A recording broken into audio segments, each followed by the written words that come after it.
like an hour and a half. I don't mind it. That'll be like 10 o'clock. So if we hear a static and a scream, we know he got electrocuted? Yeah.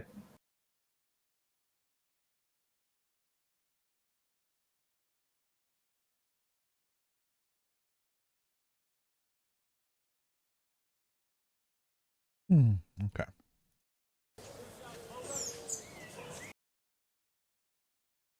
Did you have music ready? Oh, yeah, I can get you music. Hold on.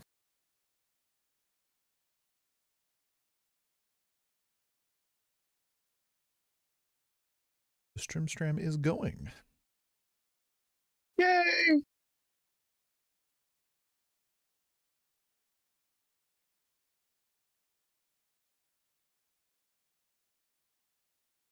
I don't even know it's might not be DMCA approved, but it's something. I can't risk it. I have to try. Yeah, hold on. Let me find DMCA approved.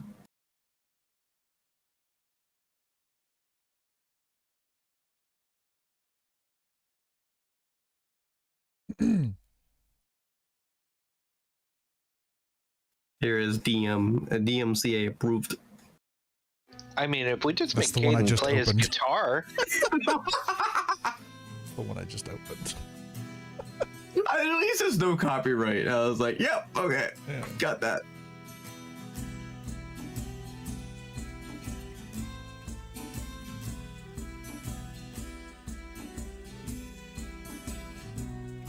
Okay. Looks like we're good. Alrighty then. For a small recap, last session we did a recap of events so far. Which I'm not going to repeat all of them because it might take like an hour at this point. So upon arriving at the tavern, the group rented 4 rooms. Galen and Jane headed off to their room, and the remainder stayed in the tavern for a drink where Marco learned Twerp is from another plane. After multiple gallons of alcohol, 1 out of 3 made it back to their rooms. That was Marco, and Twerp passed out in the hallway. Well, Twerp kind of passed out in the hallway. They were more locked in the bathroom at the end.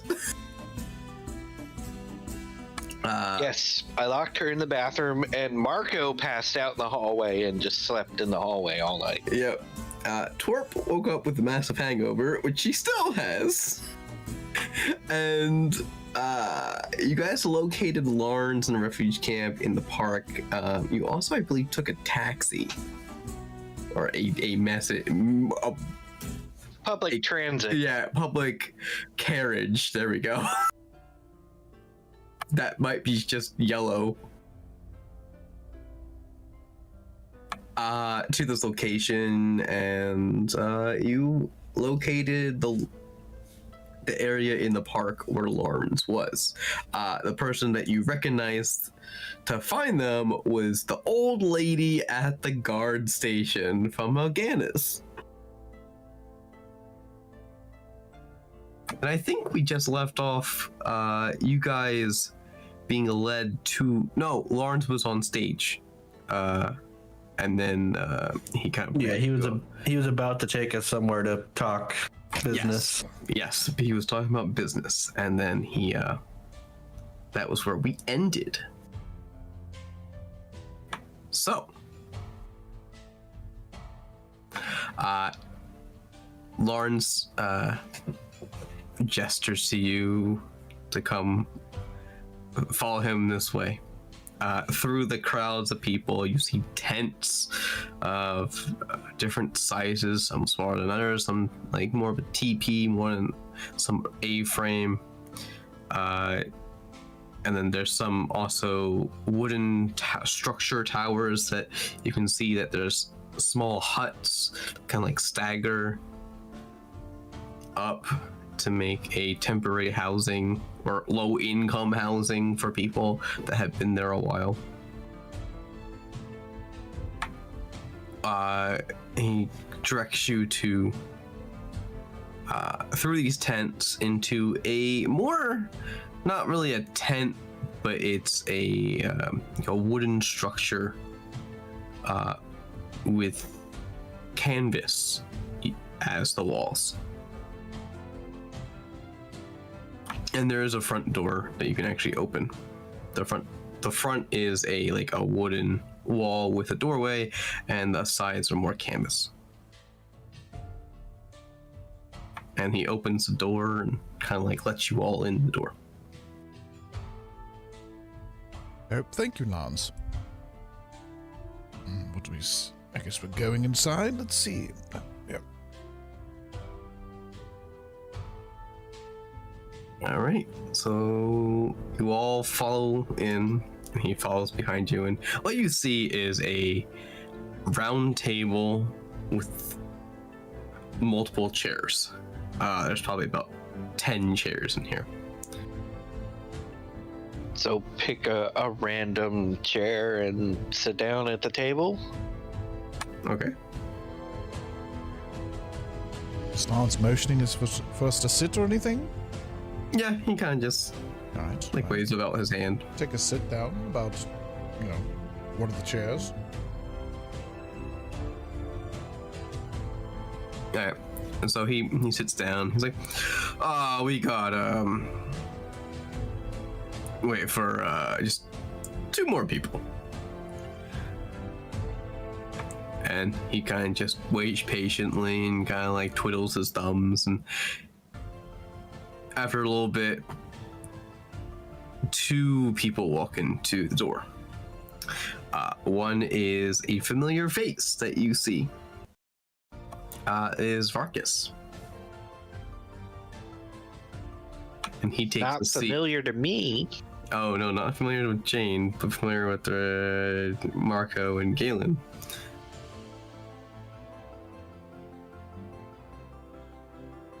We are.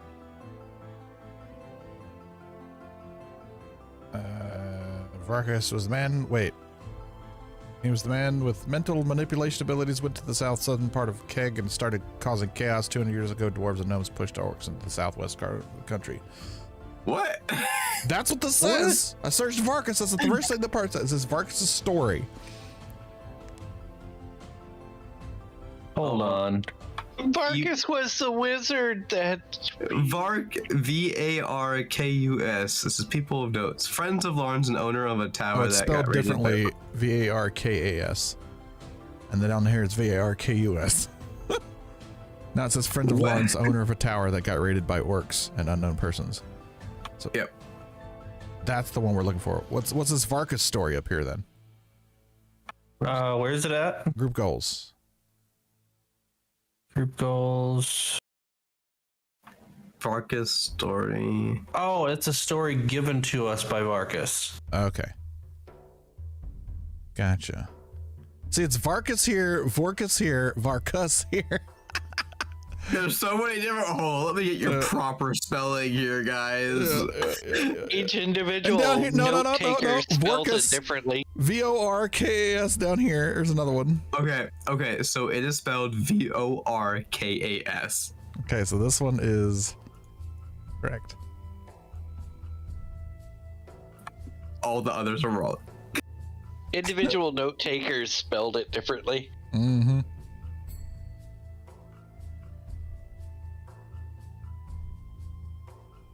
Too funny.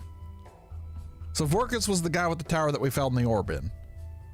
Yes, and he also met you in. You met him in Dunwich. Not Bard Alley? No, the kids were from Bard Alley that you delivered to Varkas. Okay. Gotcha. Been a while. And another one who comes into this play is a particular elf that you've known in a different form. Like a big flappy form. A big flappy form. So this is Jane's first time meeting these 2. Alright, so Norazian, tall elf, walks into the room. Through the door and sits down all gentle and polite. Did we see them in elf form? Yes, you did. Yeah, you first met him in elf form, and then he got uncomfortable, and so he grew into his dragon form. So he sits down, and Lawrence is like, seems like everyone's here. So now we should discuss. What are we doing here? Well, sir, you have joined the forces. The forces, that's the name. Well, we tend to keep our society quiet. The quiet forces. So, like, gas or something. Yeah, I guess we could say it that way. But we are a band of individuals who have higher power that try to stop a lot of the chaos has been happening since the God Wars. Oh. Passed down from our fathers and our fathers' fathers. So you're the secret knights of Muckety Muck. We were given a task as family members way back. Our families have been given this task and take a family business and keep going down the chain. You sure you don't have a name for this at all? It's just called the Force. Well, we keep the name very quiet. I see.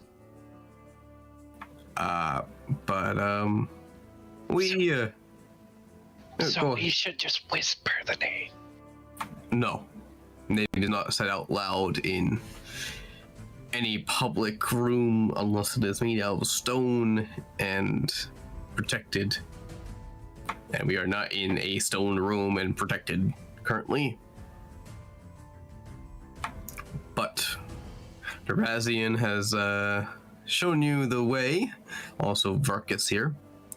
And I've heard many good things from Atcha and Goldchat, which is also part of this organization. So, what about Skitter? Skitter is in that too. He's just one of those people who don't like change very often.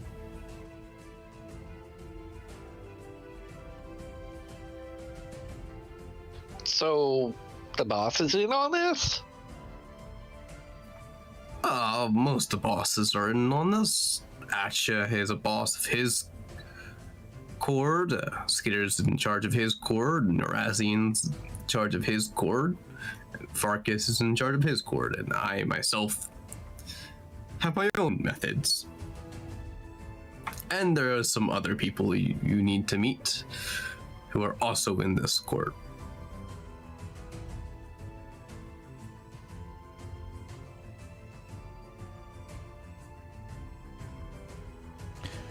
So, do you have time for tea today? Yes, we're quite lacking direction at the moment, it would seem. So tea would be great. And maybe some enlightenment. I'll take milk in mine. Right. How about we say in about 2 hours tea time? What do we do for 2 hours? Sure. All right. About an hour of that will take you back up top. So it's not that bad. I mean, if it's an hour to go back up top, that'll be an hour to come back down. Why don't we just stay down here? Well, the tea time is above. Oh, right. Oh, the tea time is a place? No, it's not a place. We're having tea time at a place. Well, what's the name of the place?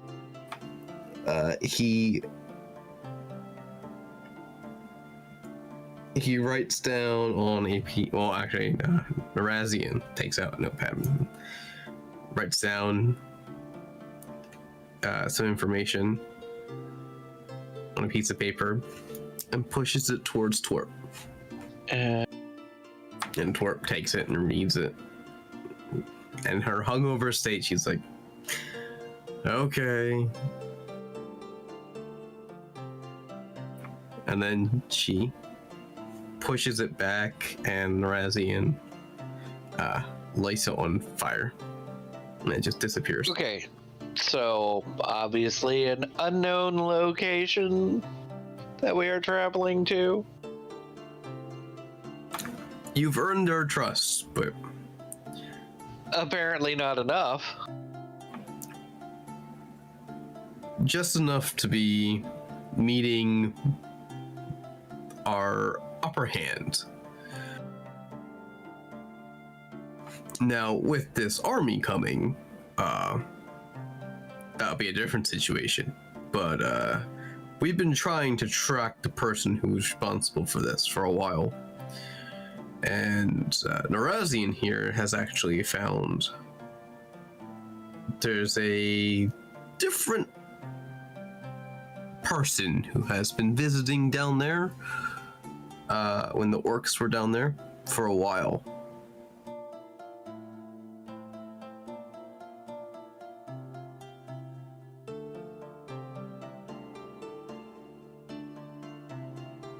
Well, that is an interesting story to know. But Narazian, you can definitely explain what you have found. And Narazian just looks up. He's like, you got, like, that look of, you got to be kidding me. I've told this story like 5 times already. Well, now, I guess I will. Well, I'm sure if you went past that old outpost that you've met some orcs in. We did indeed. Orcs? There was some... Was that the one where we ran into some slain gods or something? Yes, the dwarves that were slain. There was 2 orcs below. And right. Then you met a lovely band of orcs outside that said they had nothing to do with the other orcs. Indeed. We actually found... Everything that happened before I met you guys. Yeah. There's a Kaises. Well, the aspect of that is that you probably noticed that they were missing their brain. Yes, indeed. There was like something weird going on. It's quite disgusting. We found out that the culprit of all that is a certain creature.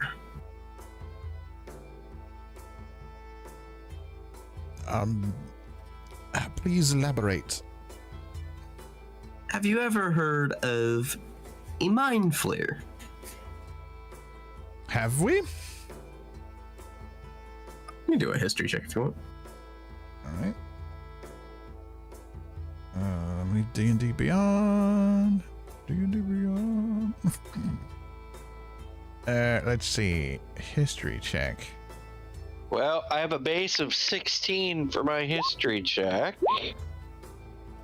Why did it roll 2? I get to add 2, so 18. Why did it roll twice for me? I have no idea. Well, the first was an 11. Do you have an A? Do you have a little letter A next to your history check? No. Oh. Maybe your mouse just double clicked by accident. Could have been. Yeah, I'm not proficient, so. Yeah, 11. Mine's 18. And I am proficient. Helpful if I got my dice out for twerp. Alright, yeah, okay. 15. Okay. So, well, Marco, you literally just made the mark. So Marco and Jane, unless Kaisis wants to roll also for Gerbolt. Guys, needs to know what the fuck is going on. But don't worry about me. We're in a meeting of The Secret former Society. associates. Yeah, All right. we're Because I'll just skip it for now so we can continue the story. I'll just catch up on the notes. In essence, we just started a meeting with Lawrence. There's a secret society between fighting the chaos, blah blah. So you're in a room with Lawrence, Narazian, and Farkas. he asked if we knew what a mind flayer was. Yes, Wonderful. that's like a very short note of what's happening right now.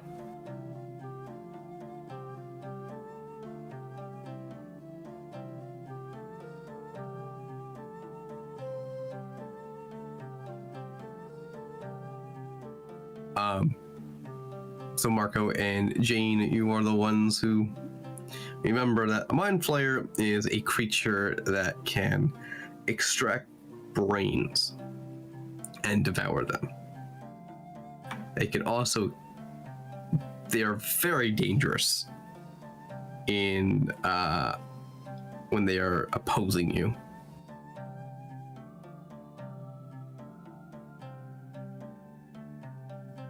I know what an actual mind flayer is, so Yeah. You also know that they can control creatures. But that's all pretty much you can know.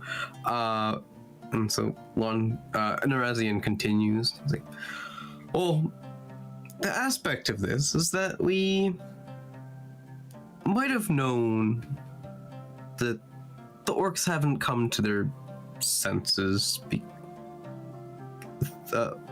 these couple of years because someone was corrupting them. So, investigations further, we found out that there was a certain mind flayer that was always showing up unannounced down south when we were using spies to investigate.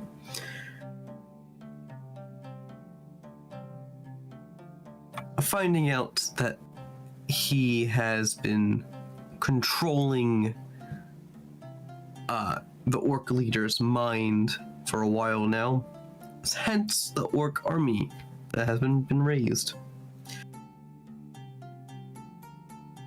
Now, we don't know where he is at this moment, but we do know there is this army coming our way. Suppose you don't need to control an entire army with whatever mind bug thing this is you're speaking of. Just the head. That's all you need to control. Yep. To direct it, So we're still investigating of where his lair is, but we will find it. And as soon as we find it, we think you are the crew to defeat him. If you wish to take that task. Gallon kind of looks at the rest of the party. Looks kind of back towards Zarazi that's talking. what makes you think we're heroes? Exactly. You've gotten this far. That doesn't make us superheroes. I mean, I am by no means some legendary hero out of freaking stories. I am not a bard's tale here. And Lawrence, I don't know if you've noticed, but you probably only recognize two of us here. Yeah, that was seemed really strange though. 'Cause I knew there was four, and I thought maybe something happened, but I wasn't sure. But yeah, but Like, we Any barely case- made it out alive on several occasions, and some of us didn't. But you As far as lied. we know. You lived. You lived. Two of us did, and then more joined. But you don't know if the others are still alive. Exactly. There might be a case that they might still be alive. Oh, See, even if they're alive, doesn't make them heroes. I mean, the last I heard, you guys had a bit of a falling out, didn't you? Yeah, our rogue tried to blow us up. Before leaving.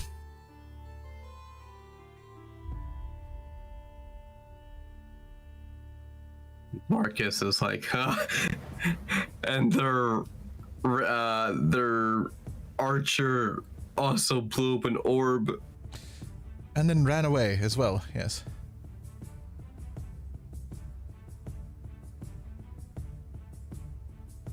So, the grandiose heroes you're describing, I'm not sure that's us, but I mean, if we're to do anything like this, we're going to need some assistance or something, because this is a bit above our pay grade at the moment.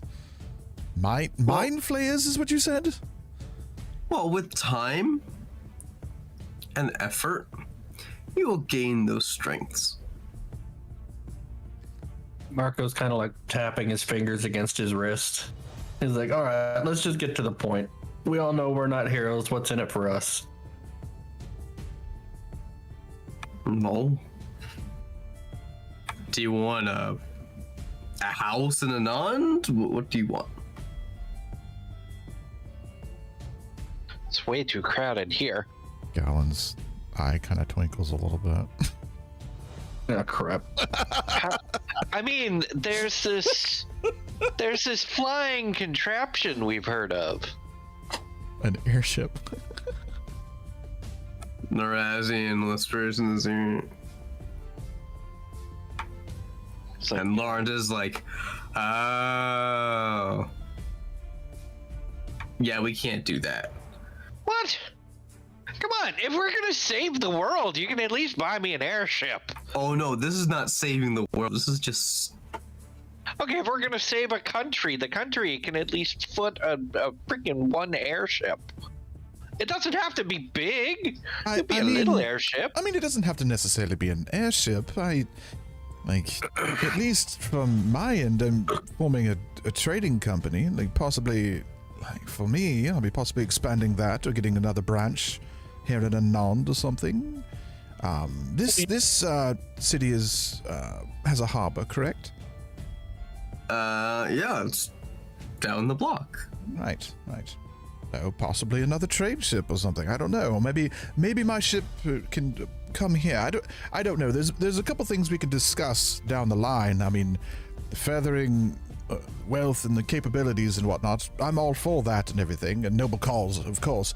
But when it comes down to brass tacks, kind of what? More power. More power. Indeed. Grimbold politely coughs and leans over towards Galen. You remember you do have a deal that you need to take care of before you take care of anything else first, correct? Right. Where do you think the power is going to come in play?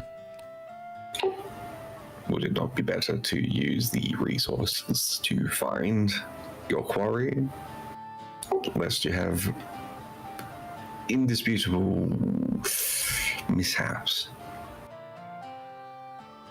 That's fair. I mean, that's kind of what I discussed the last time we spoke about it. That's kind of the whole deal here. So is Marco able to hear this? You guys Or is it really quiet? Kind of just I know you whispering. guys- Yeah, just whispering to each other, like next. Yeah. That's the whole idea, Grimbold. I'm getting a lot of these funds and stuff together to help take care of this fellow. And just ask them for information on them. That's true. I mean, we have before, didn't we? The last, I believe we asked Skitter on information for Kazan. to know who these people are. Oh, fair. That was the person who had all the crazy merchant that I bought things from. That one.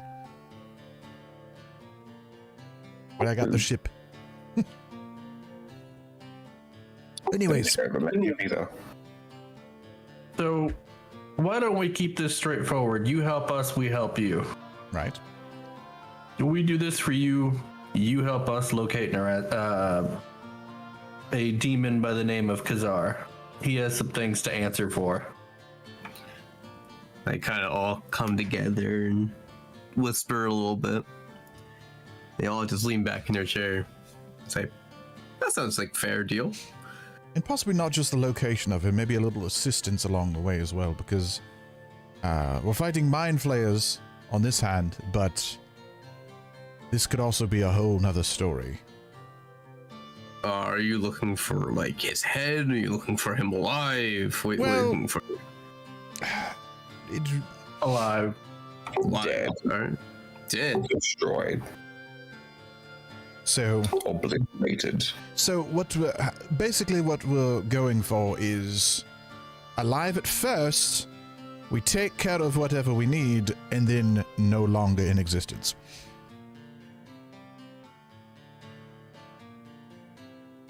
Right. He did a great wrong to us as a whole. Remember those party members I spoke of earlier? Yeah. There. Yes.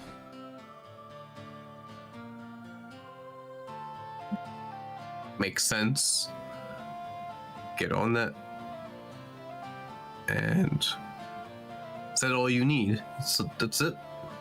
Just Well, I mean, Khazar, do you want him dead, alive? You want him delivered to you? How do you want this? that's a great question. I mean, we need something lifted, possibly, from one of our friends. Lifted. Yes. Without going into much details, he placed on someone something that cannot be removed unless it's from him, kind of thing. As far as we can tell. So, we need that taken care of, and then we need him taken care of. What kind of thing are we saying here? Well, that's not up for me to say. Whoever... He doesn't really look... unless Marco wants to divulge the information, he doesn't say it. Yeah. He's talking about me.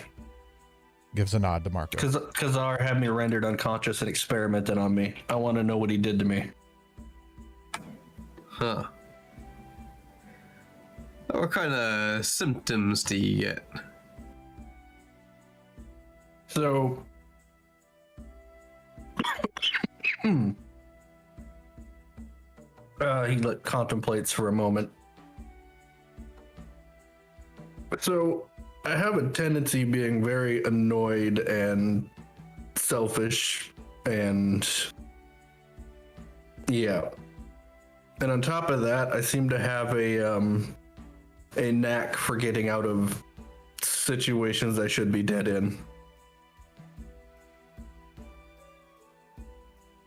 And I can't disobey demons. Interesting. It's been quite the annoyance, to say the least. Kind of rubs his neck a little bit. He really likes to grab people. And Marcus is just like... his gnome goatee, nice and long. It's just like... stroking it. It's like... I'll have to look this up. But I will get down to the answer of this and cure you from whatever this is, even if I have to go to the ends of Avernus. Good.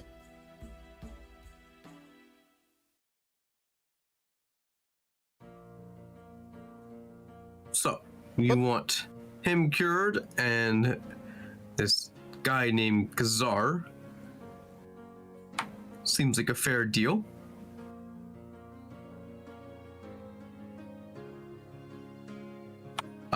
all of this will be in a manner of contract signed at tea time. I mean, there's no way we could throw in like another trade ship or something in there, you know, just putting that out there. I want a small airship. Just a little one. Trying to help build funds for the future, right? Well, with an airship, I can carry things, you know, across everywhere.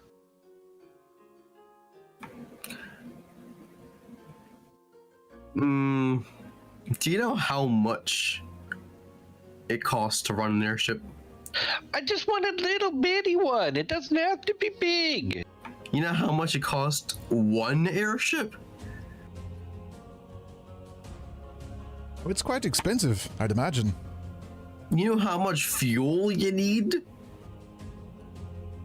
No, I thought it was magical.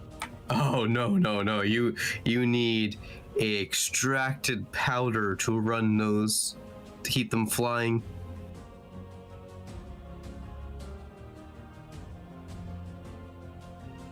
And What kind of powder? a arcane powder, So it is magical. but it burns the powder when used. Okay, so you need a constant supply of arcane powder. Yeah, and this stuff is not cheap.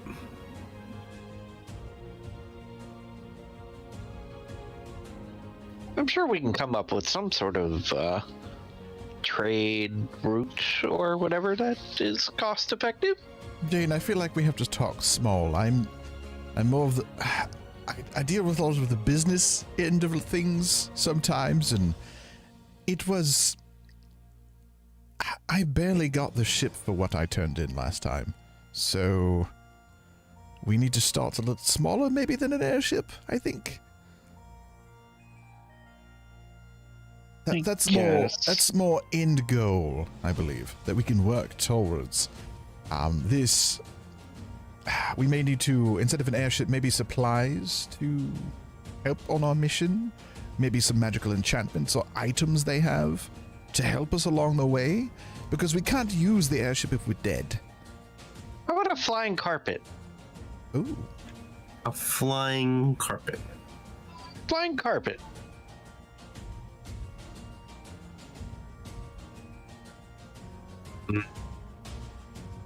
Let's see. Or maybe a magical flying cart.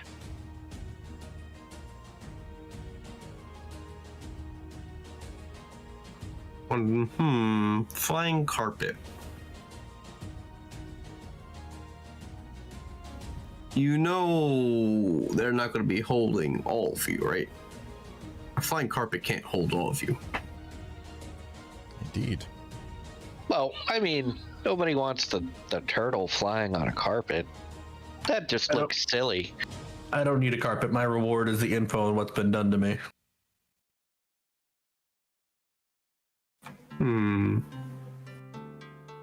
I just want a carpet to fly around on myself. It doesn't have to be a big carpet.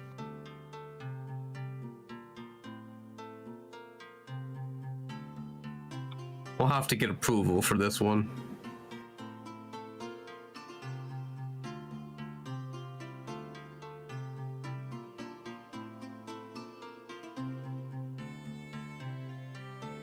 That might be slightly out of our jurisdiction.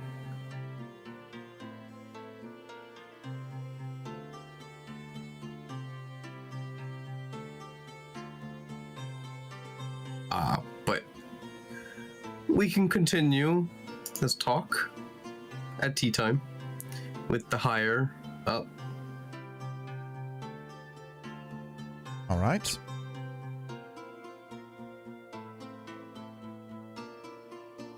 See you at tea time. Tea time. And Twerp knows the location. All right, Torp, where do we go from here? She's like, to see my friend. Ah. Is that tea time? And she kind she kind of like smiles with like still hungover, but she like smiles like happy. Good. So it is good we came here first. Wonderful. I guess everyone will see you there. And Galen gets up to leave. Okay. Okay. But I guess we're done for now. We'll finish during tea.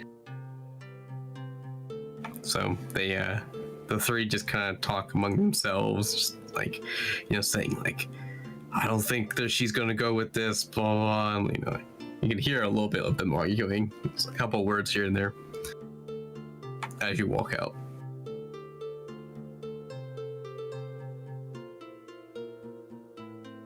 And Twerp is just like, you know, a happy soul and like goes over to Lawrence, hugs him, and then walks out. I thought she was still down in the dumps being hungover. Oh, she is, but she's like happy that she can go see her friend and saw Lawrence, so she went over to it. But she left. She followed you guys out. All right. And see that magical cab summoning again, Twerp. You did a wonderful job last time.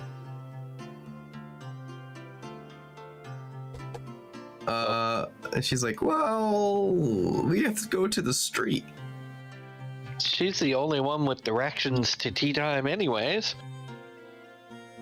Yeah, we're following you to the street. All right, let's go. And you guys walk through the pathways again, back out to the street. And she holds out her hand. I believe she, oh yeah, okay, good. She fails at getting a cab the first time, and the second Marco time scoops her up and puts her on his shoulder again. Yep. She does it again, and she does get a cab this time. After a couple passing by, she finally flags one down. And this one comes to a stop in front of you. Waits for you to get in, says, where to? That's gotta be Twerp, because we don't know. Oh. Twerp's like, to the top. He's like, oh, where to the top? And she's like, to the very top. He's like, oh. Wait for the door to be shut. Well, after everyone's in, I make sure the door is shut nicely. No. And he hits the reins and takes off. Galen kind of, when she says to the very top, Galen kind of like side eyes over to Grimbolt.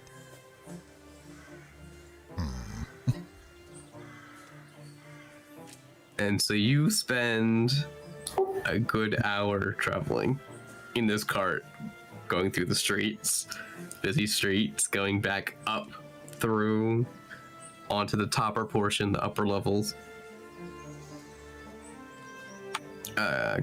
Grimbolt was gonna say something? As the cut gets closer to the top, Grimbolt will just start getting more restless.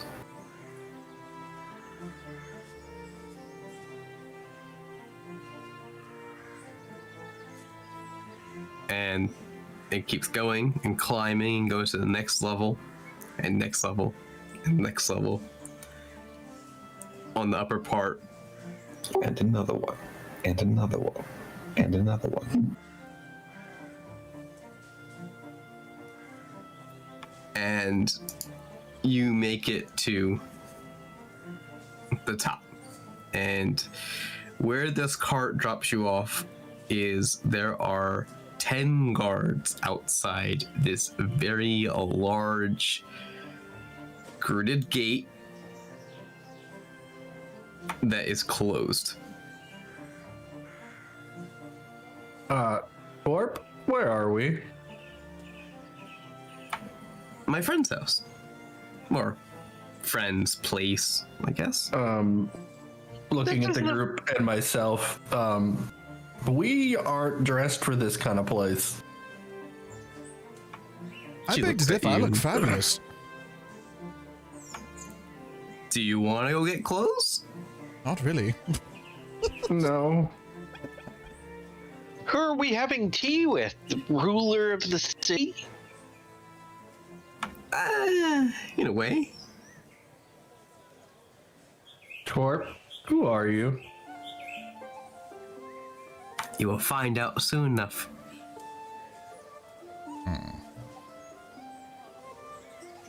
I pull out of my backpack a bottle of dwarven meat. Are you sure we can't find out sooner? Nope. I put it back. Did you want to go get clothes before we go in, or? Not really. Show No, on the we're kind road. of on a time constraint here. There's Okay. I know a lovely place down the street. Yeah, probably that we can't afford. Okay.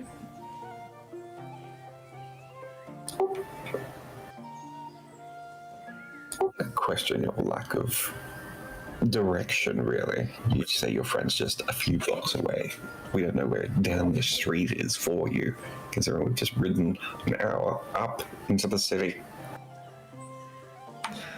To be honest, the city is just, a distance away. so is the What, moon. right now? You all talk at the same exact times. No idea what any of you said. And no, that's a canon. Like no one could understand anything. It was just everybody protesting. Well, if you are ready to go inside, I will let the guards know.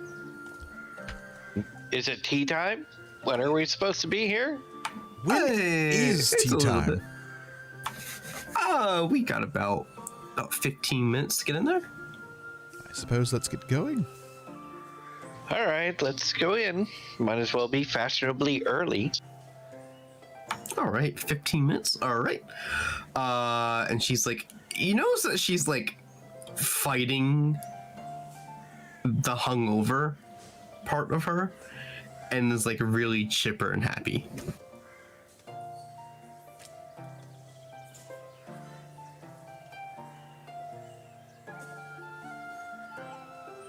Someone's got a chip on her shoulder. And so she walks up and she tells the guard, whispers something in her, and all the guards, are in that red Queen's Guard armor with a shield and a pike. Are we meeting the queen? So she talks to the guard, and the guard signals up ahead, and the doors swing open very slowly. And she walks through the gate. She's like, "Come on, come on!"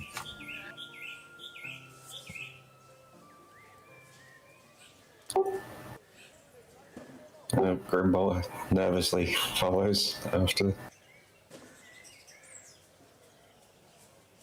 Walk lightly after. Like, what's she gotten us into now? After you all cross the gate, whenever you all decide to go through the gate,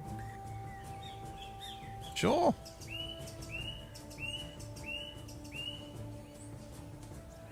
I imagine Marco's going to. Yes, Marco falls along at the back of the pack. Okay. Marco follows behind, and as soon as Marco crosses basically the gate line, the doors start closing again and lock. And you can hear this very large locking mechanism on the door. And the guards on the other side are standing in an attention form. Oh, that's not ominous or anything. And two of the guards break off and kind of like follow you behind. Kind of like follows Marco, but off to the sides. Why does this feel like we're walking to our own execution, looking around? You got a guilty conscience? Maybe. Not exactly a creature that usually owes this sort of opulence. I've been in some weird places, so I guess this is not really any weirder than any other.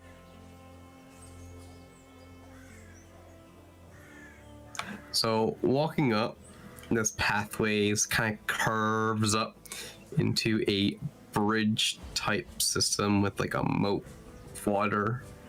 If you look down, the building you see before you is a stone white building with multiple towers, a very strong structure, and very well lit and elegant at the same time. So it's a palace. Twerp walks through the doors and then stops, turns around and says, "We have to do something before we go in." What do you mean, do something? It's not And so cryptic at all. she walks past back over the bridge and takes a little side street, or like offshoot, and starts emptying her pockets of weapons. So her crossbow and her knife. Oh dear.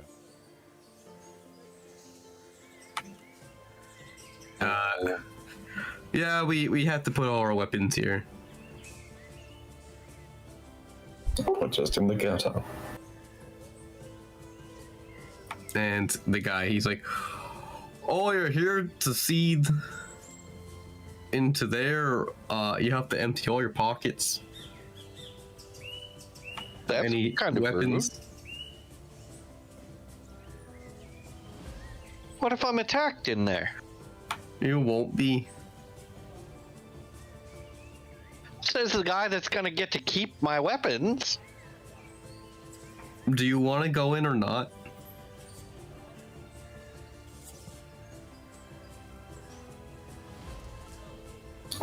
Oh, for not.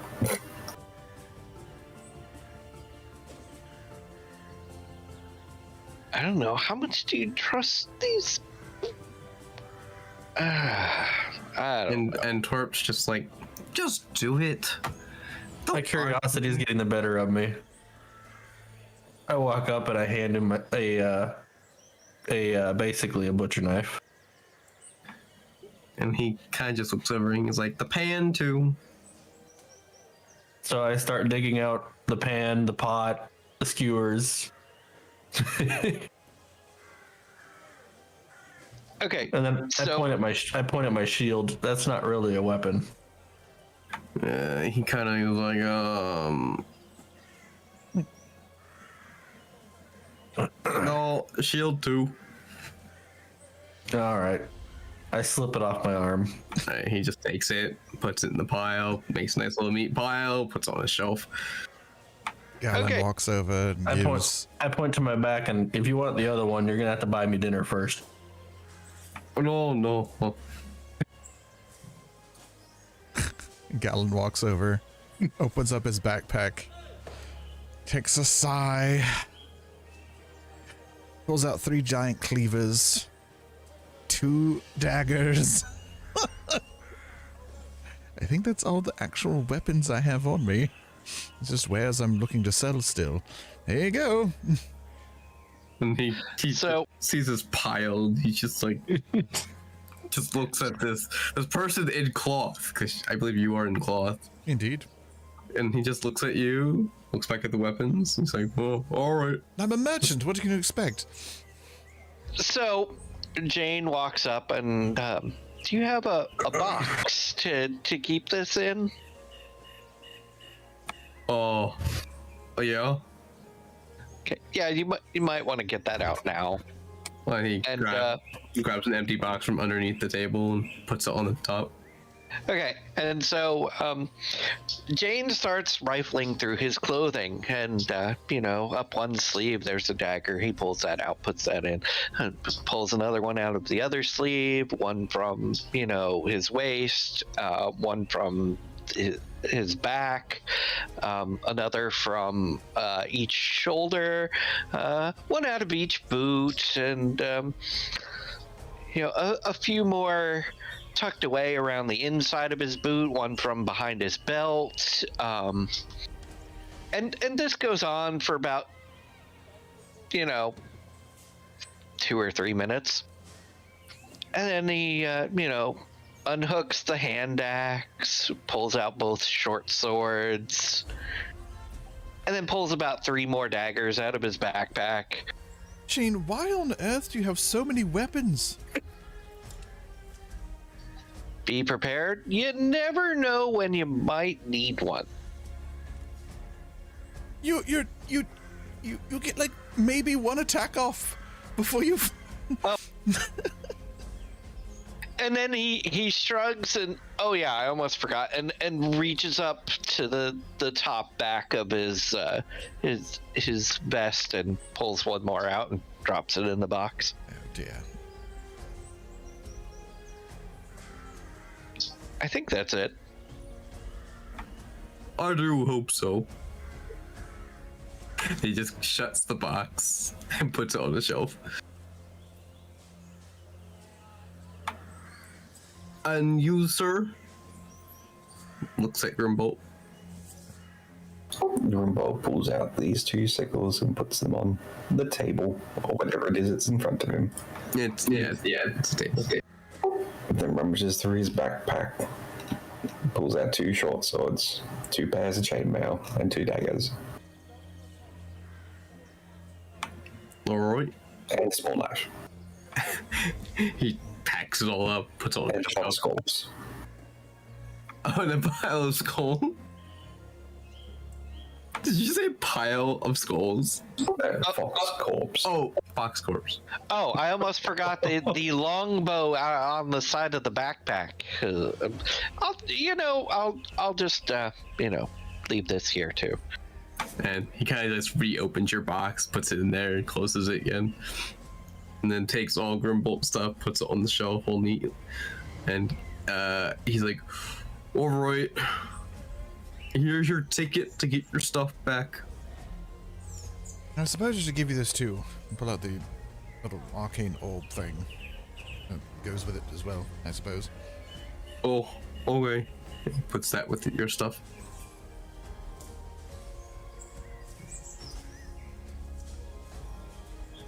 Alright. I know everything that's in there. I better get it all back. You will. He puts the ticket on the table. I take my ticket.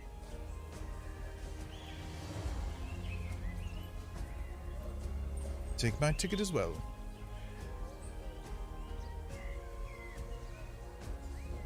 Right. Torp has her ticket already. Then I'll just grab mine.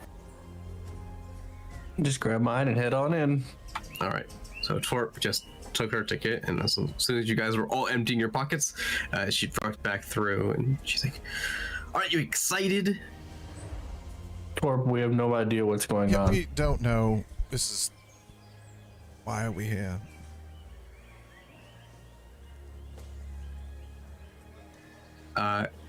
She walks through the gate. Gate opens when she walks through it. Guard standing at attention. Guards wait for the rest of you to walk through. Following Torp. All right. Yep. Walking through into the building, you see the stone artwork all carved, very specific. You can see all the stone is carved into Dwarvish stories and gnomish stories throughout the land. You see there's a section for halflings, there's a section for gnomes, there's a section for dwarves, and there's a bunch of paintings on the ceiling. And you enter this area where it's a giant dome, and on top of the dome is where all the painting is. And all the pillars that surround this area in a circular form are all decorated in those carvings of dwarves, gnomes, and halflings. I'm a little confused on that description. I've got no idea what I'm looking at. So think of like a...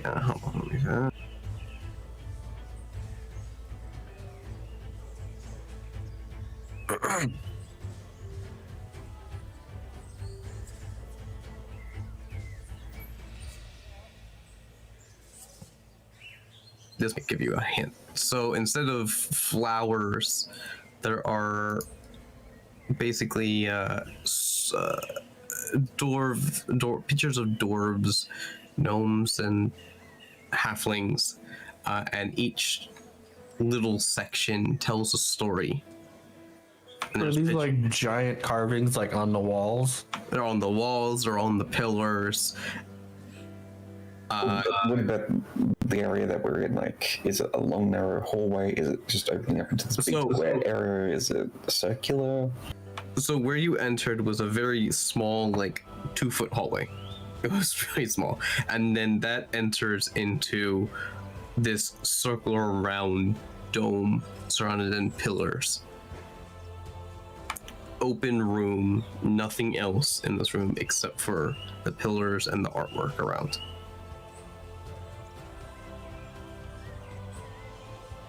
No table and chairs in the middle. Nope. Door on the other side. There are a couple doors, but there is one slightly opened where you can see that is a door, but you notice that looking around the room that the carvings are actually go over the door when they are actually made of the same stone. And the floor? Pretty? The floor is a polished granite. This is a very expensive place. Who's actually paying attention to twerp? I mean, Jane of is. course. Yes, our guide kind of watching and seeing what she's doing. Marco's not. Twerp is skipping along in this dome area and just goes into the center. Right. Kind of follows Twelp, I suppose. And she goes into the center, and a person who is a small gnome woman, very nicely clean, noble wear. It is white with blue trimmings, with a symbol on the front that is designed to be kind of like a Celtic pattern that goes into a hammer shape. So it looks like the head servant. And she walks up to Twerp and says, "She is here to see you now."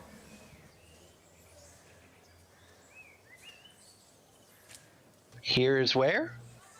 She is here to see you now. If you follow me. All Lead right. on. Lead the way. And she kind of just goes up to a random wall. Not the one that's open, there's a random wall.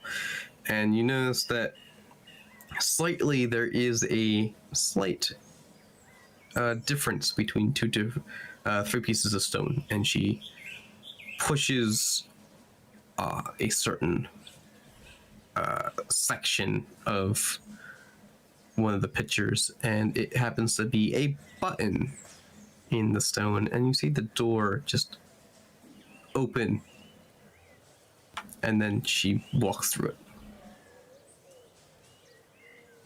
Follow politely. Indeed. Follow politely at a distance. The all echoing with the sound of clip clopping.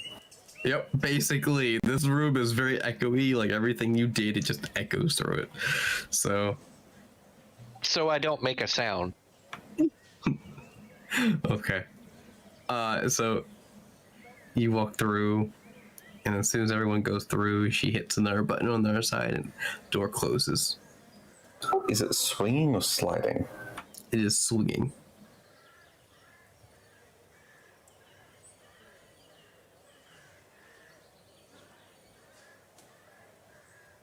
And she continues down, and the place where you entered, now you are now, is a small hallway. It's narrow for about 2 people side by side, and then it's probably about 8 feet tall. And she just keeps walking down this hallway, and it still echoes, so like her little feet, you can hear the pitter-patter of her feet quickly moving. So what? Marco and Grimbolt are like walking sideways down this hallway? No, Yeah, tight fit. you can fit two gnomes next to each other, so yeah, so pretty much they would be like filling up the whole, just be in the middle. So no one would be able to hear anything else except for the sound of heavy hooves on marble and the rattling and scraping of a tortoise shell behind you. Yep. Yeah. And the clicking of turtle toenails on the Yeah. on the ground. I've got a description for you. Oh, You admire the stonework on the hall that you're currently going in, because you notice that the next time you come through this, there's going to be scratch marks all over it.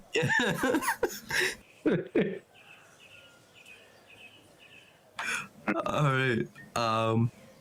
So going down this long hallway, you go probably about 30 feet.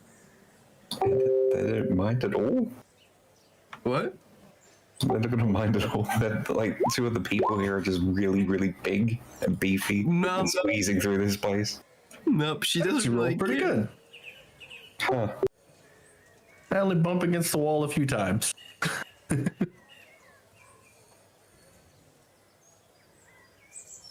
So she keeps walking, and then she reaches an entrance, and it starts. You see there on the other end that this hallway is decently bright due to the white stone work and a few torches.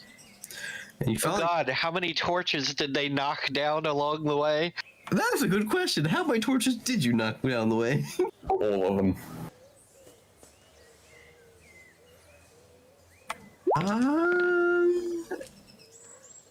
Oh dear God. Marco knocked off a lot.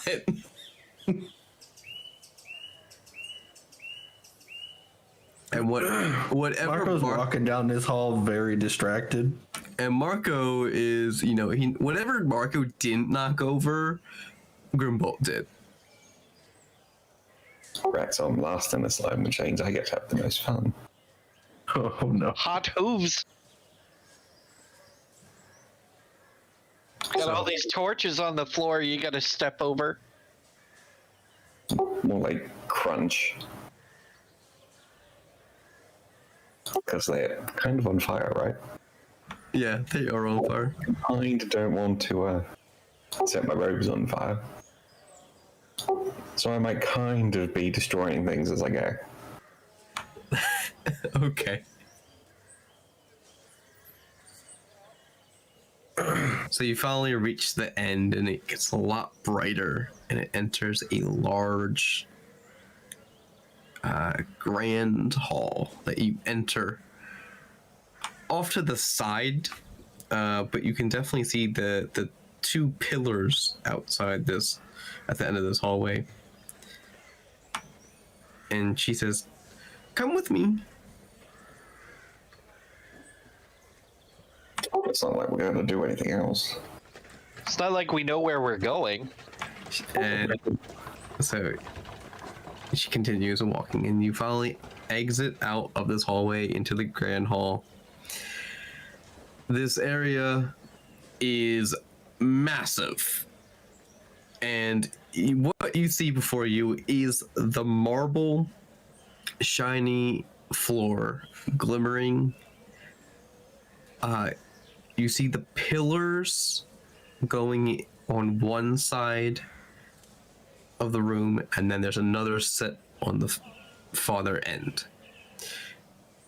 In the middle of the floor, between the pillars, there is a blue carpet that goes all the way up to a small staging area with 3 chairs, very nicely architectured chairs that they are made out of stone. They are nicely carved in a Celtic patterns,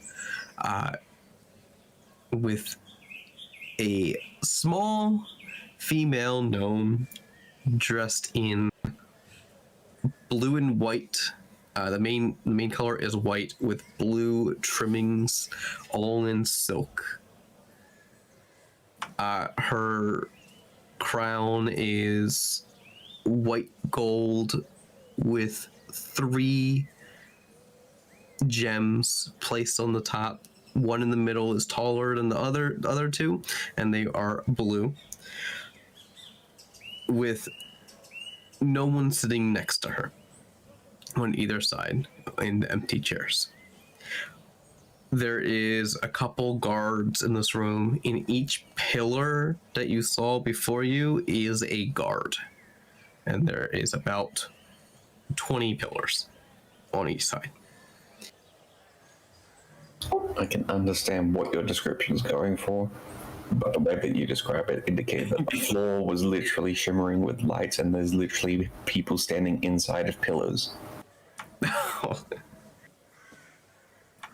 Oh, And no, next the throne itself, is it like you said? It's made of Celtic design, like yes. So the entire room is Celtic, or the backboard is Celtic. So the patterns on, like, what are you talking about for the chairs, or whatever you described. okay, so the pillars are designed in that same storytelling of dwarves, gnomes, and halflings. Oh, the pillars have those. I thought the walls had the others. No, we're in a different room now. The walls are completely flat. Right there. It's just the white stone. And you can see the inlay of bricks that they kind of scatter and make this brick formation off to the sides. The chairs, the stone chairs they are sitting in have like the Celtic like circles and weaves that you normally typically see. This is quite obviously a throne room. Like Celtic knots, that's what I'm talking about. And at the edge of near the where the chairs are, not going up the steps yet, there is a table set out with multiple chairs to sit. 5 of you, and the person sitting on the chair above you, or a pawn at the end of the rug.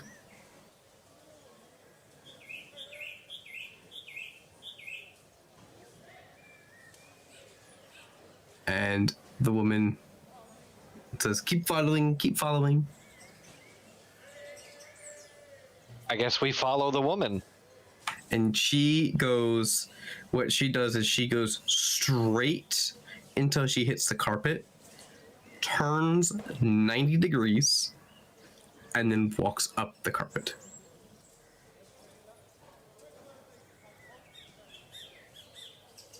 I guess we continue following. And then stops before the table. And she says, Your Highness, the group I present to you.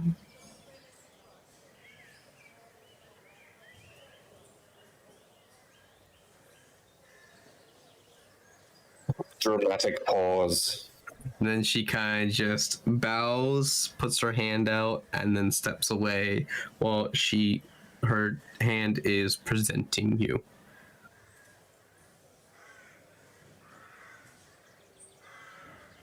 I will bow politely, Your Majesty.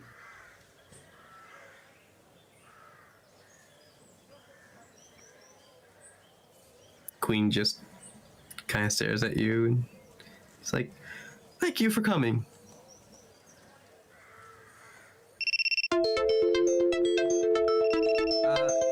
Can I get your names, please? Gallon. Gallon. Gallon O'Laren.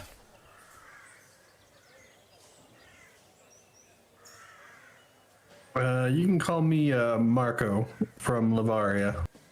Marco from Livaria. Okay. Right, I'm from Evershaw as well.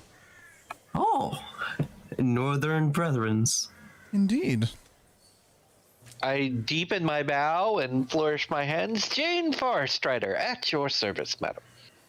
Oh, I know about you. You work for Skitter.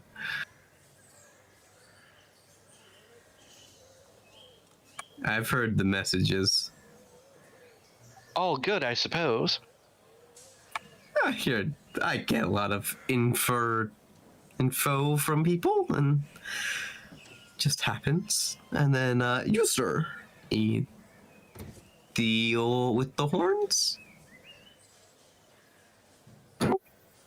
I do not wish to give my name.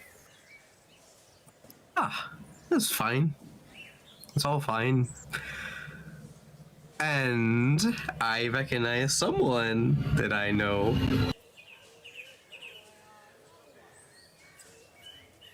You can't hide from me, and Twerp just runs up to this elegant woman and hugs her.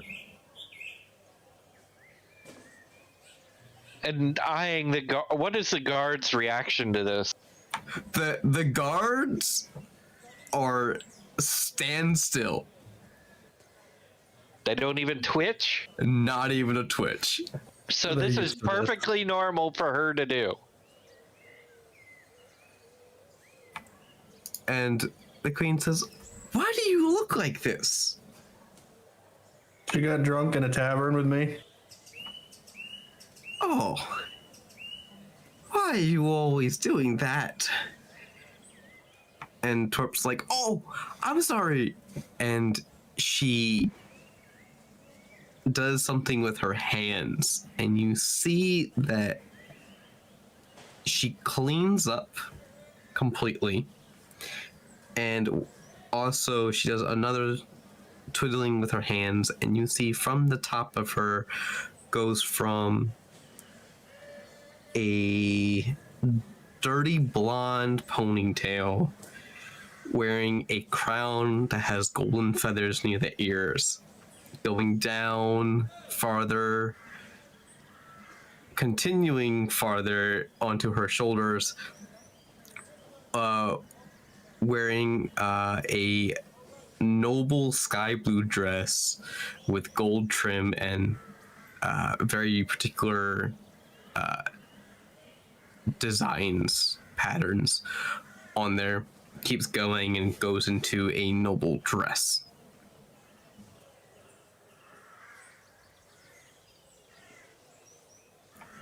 And she's like, is this better? And the queen says, yes. You've been keeping secrets, Twarp. Gallon leans over to Marco. Kinda saw that coming a bit. You have secrets and I have mine.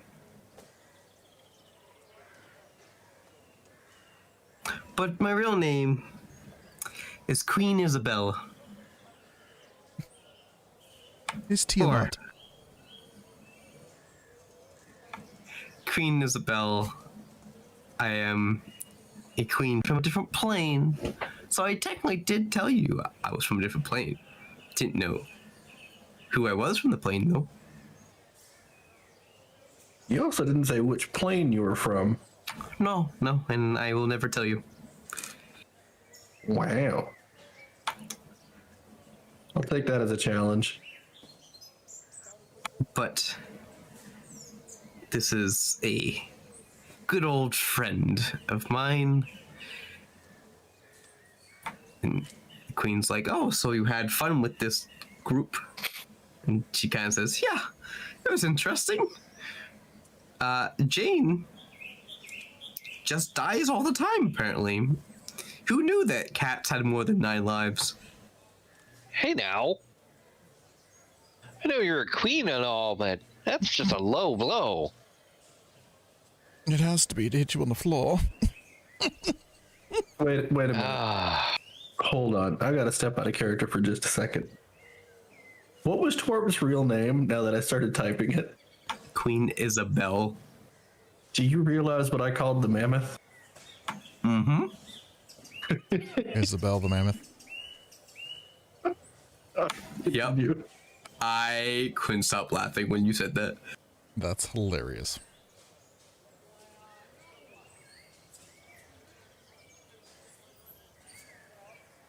Well, how should we have tea now, I guess? And the Queen Chang just gets up, and you see all the guards from, they were like at their pose, and like you see them all like tighten up and like chest out.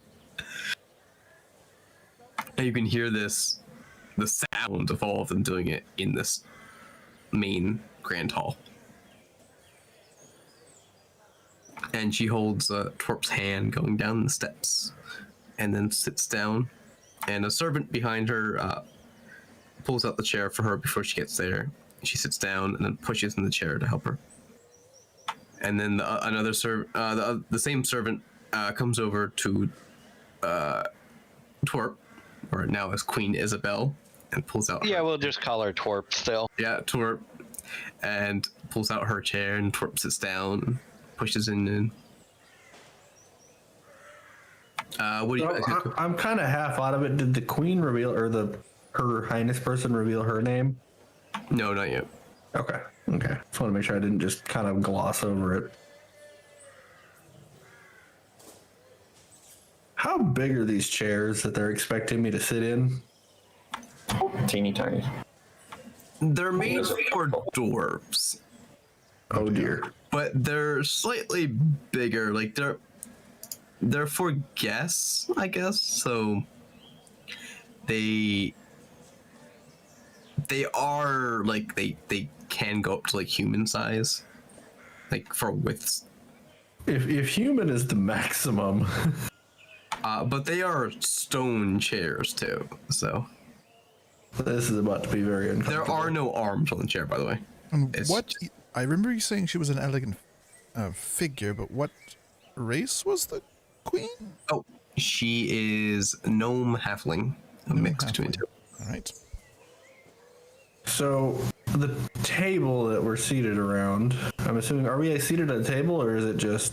It's a table. Yes. Is it like gnome dwarf height? It's a normal human height. Just the chair. Some of the chairs are slightly, like, bumped up. Some of them are. All right.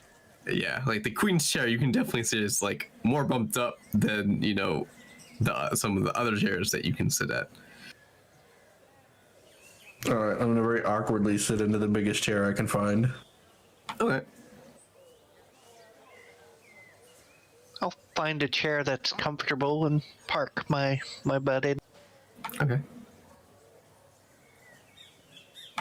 Galen and Grimbolt sitting down. Well, again, set into a chair. Is be a going theme today? Grimbold looks at the teeny tiny little chair and knocks it slightly to the side and with a hush just plops himself onto the floor. Okay. And with that, the queen says, Well, now, tea time it is. I have gotten a letter from the society. And you wish to have the rules of Khazar to be found. And is it captured or killed? Captured it first. Captured. Yeah, I'm thinking Grimbold here wants the honor of killing him. Right. Okay, captured it is. And then what else were your terms here? You wanted a... Wait, what was this? Oh, you wanted whatever was in you,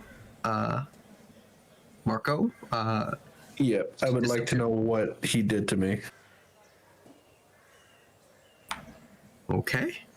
And I believe Varkas would be doing that, so he best man for the job. And what was the last thing here? A carpet of flying.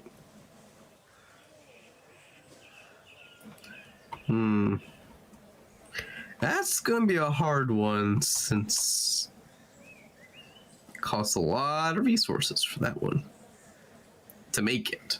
Not to for value. It's just harder materials to find during a war.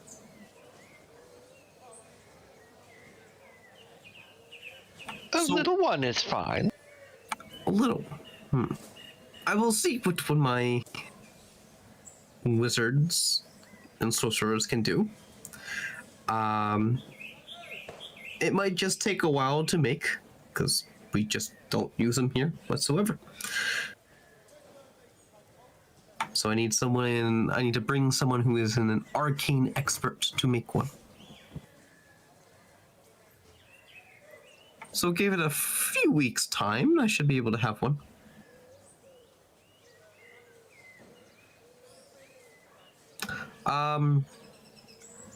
Now, how?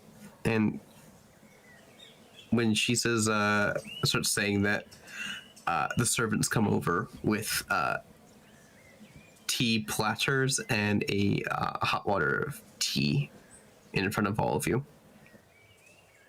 And then another servant comes over with a platter, and there is a whole bunch of different flavors of tea piles with little like cards showing what they are.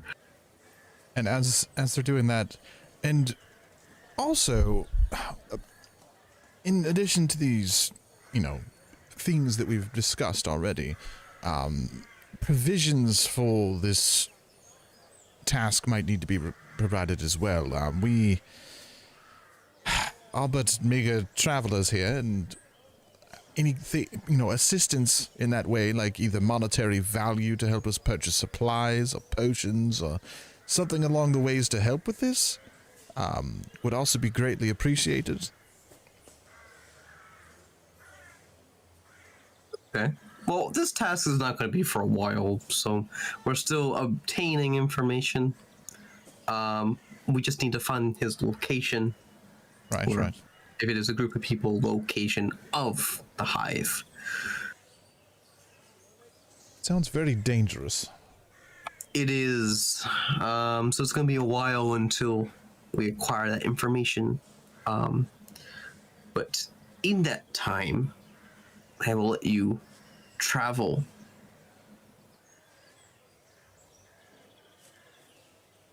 However you proceed, if you want to leave the nation, you can. If you don't wish to, feel free also. Character, do we even have a direction to go then, other than that?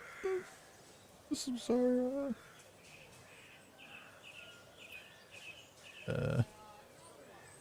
In a way, you do. But in the meantime, I do have a question for you. All right. I have gotten word that we need a group of people. So we have multiple of these groups, but it's kind of like who gets there first gets to win the prize, I guess you could say, of when the war starts, to get behind enemy lines.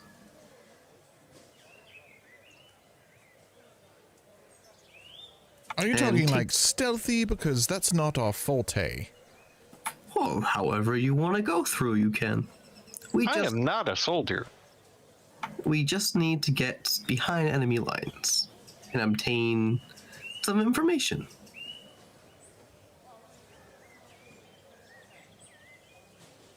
So you're looking for spies. And particularly, one of you exactly know how to identify what this is. And she brings out a piece of paper that was sitting next to her at her sleep. And it is a symbol. What symbol? Let me get the symbol.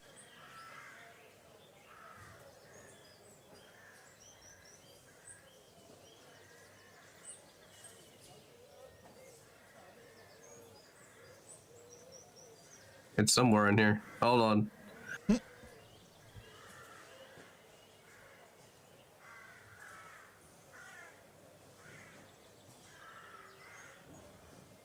It is particularly a chaos god we know of.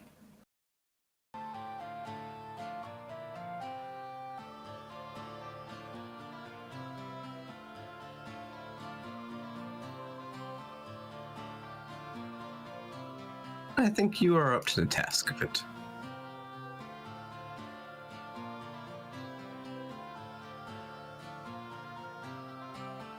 If I could find it, it would be a great idea.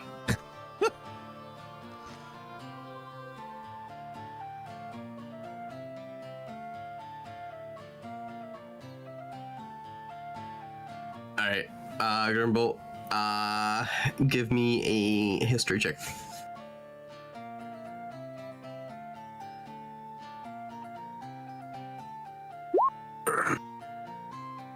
Oh my god. 6. You guys, wait, you guys actually saw that? Yeah. I didn't click on anything. I was messing over it looking for it because it was coming up with a different symbol somewhere. Interesting. That's weird. I will give you advantage though because it's in your realm. So I can actually click on it this time. Yes, you can. There we go. Okay.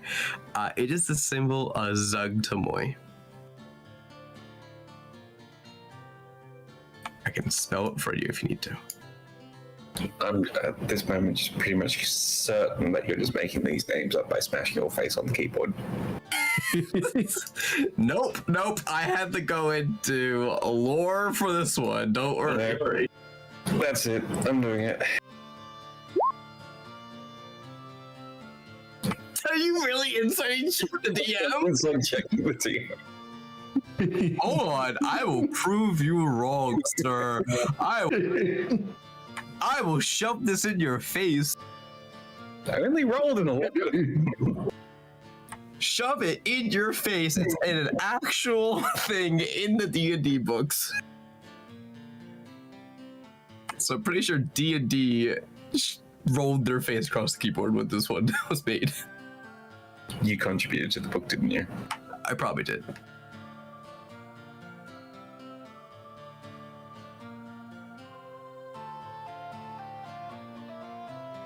That's how we got it in there. Is he was one of the the top tier crowdfunders. He totally sugar daddied his way in. Makes sense. Oh my god. I'm pretty certain that Cave never went into anything like a game design or writing, that he pretty much is like, hey, I need in on this one here. My character. That are terrible. Yet you still keep us around. Yeah, I know. Anyway. She holds up the symbol of Zugtimoy, and you instantly know you're like, oh shit.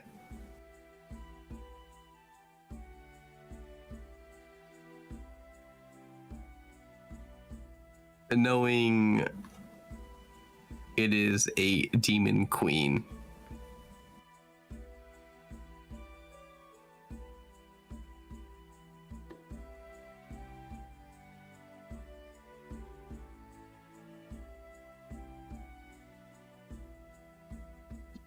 Is that the end of a sentence there? Yes, yes. Sorry. Knowing that it's a demon queen. I've already forgotten why she was holding it up. All right.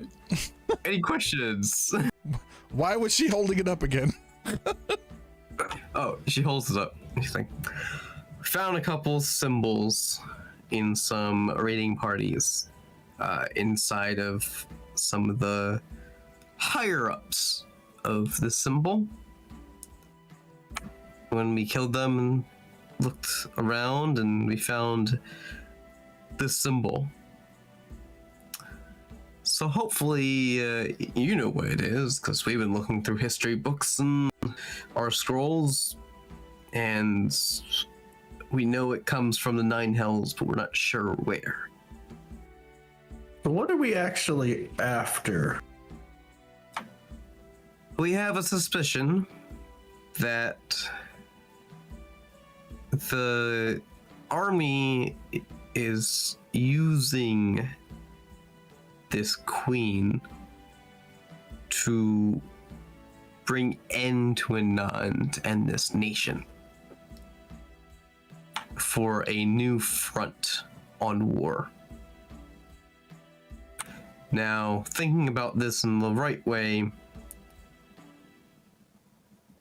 we're thinking the Mind Flayer, Hive Mind, is trying to bring this Demon Queen to this plane.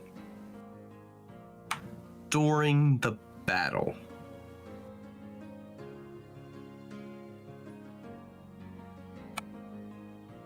we wished for you to go through enemy lines and stop the summoning.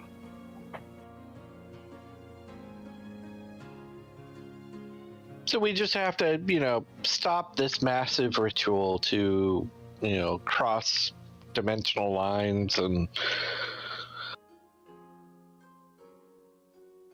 avoid hell in this country. Lovely. Hang on, did we miss a step here? We have a strong army throughout our city. We also have militia. We have trained soldiers from all over this area. And we borrowed a few armies from other nations that have assisted. This is the strongest city on this plane. So as long as we keep the battle away from the wall and keep our forces in front of the wall with support around, we should be able to withstand the attack. But unfortunately, if this god that they are summoning comes into play, we are afraid that we cannot hold off. Did we miss a step? No, I don't think so. Because she was going on about how they have this unknown symbol, when as soon as you held it up and told me to roll a history check, all of a sudden she's acting like she knows exactly what it's for. We know it's a god. I'm just confused. No. He did say they know it's a god from the Nine Hells. They said they didn't know which one. Yeah, only Grimbolt is reminded of, this symbol. You just haven't told anyone else. They just know it is a god from Nine Hells. Gotcha. I think I'm gonna call that now. Yep. So, what do you say? I say we're in over our head, honestly. Is this a long-term type thing? Or is this something that needs to be completed tomorrow? Don't think we feel quite up to the task at the moment to do this. This is during the battle that's happening in about, whenever the army shows up, which is actually, is my watch wrong here? What's a watch? It's a mechanical device that if you keep winding it, it just makes this ticking noise. That sounds like a bomb. No, this is not a bomb. I know it's not a bomb. And calls over one of the servants and whispers. And he kind of looks outside. Goes like through passageways and stuff like that. And you see him disappear. He comes back. He's like, whispers back at her ear. And she's like, oh, it's getting late, I guess. And my watch has stopped. So it's a couple hours until they're here. Wait. What?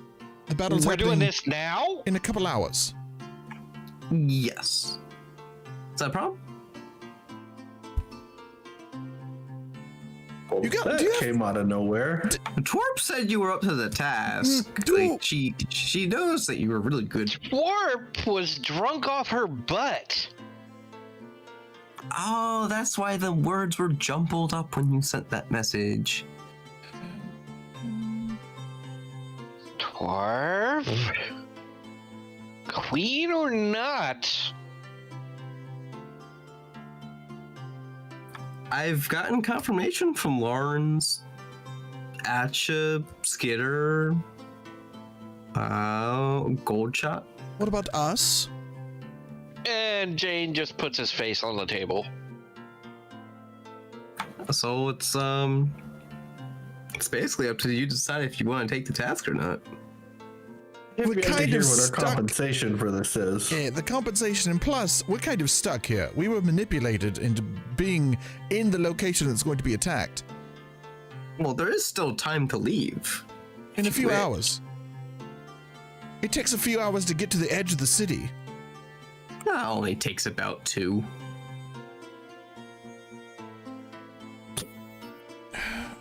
Well, it's been very good. I've enjoyed this tea, but I am not getting involved in this. Let's go.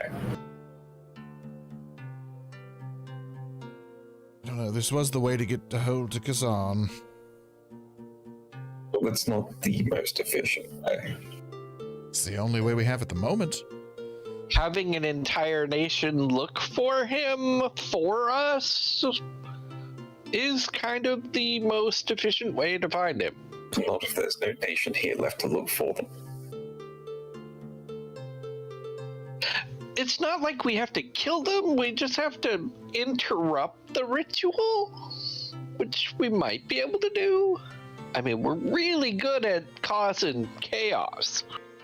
So what you're saying is that you're going to risk your life to have a potential to go into an enemy camp to disrupt a ritual or them summoning a god from a demon from hell, going against everything that they're going to put in their way, and knowing our complete luck, probably botch it up in some sort of way, just for the chance to get an entire nation to look for something. Well, I'm not gonna, get in any big fights. I'm gonna sneak through and, maybe let Marco's mammoth run loose a little bit during the ritual.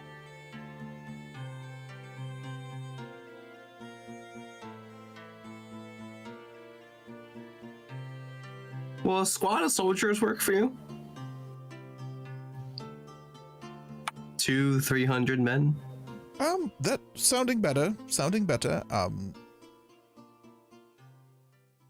Yeah, we could definitely use a small army to get us behind enemy lines to start with.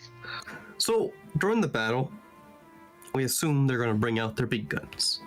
So we will be occupying majority of the army. All right. Actually, most of the army. To be honest, it's just the ones or the healers and everything that are in the back. Do you have people that could maybe teleport us to behind enemy lines? There you go. That's getting better. Unfortunately, there are no teleporters behind enemy lines. Unless you want to go all the way to Dunwich, which is too far. Especially since this is happening in like 3 hours, is what you said.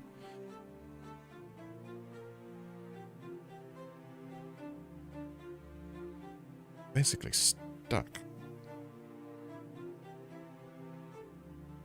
Do you know anybody that can fly?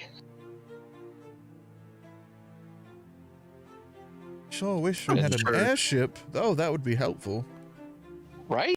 And then we could just, Get it shut down. land True. behind.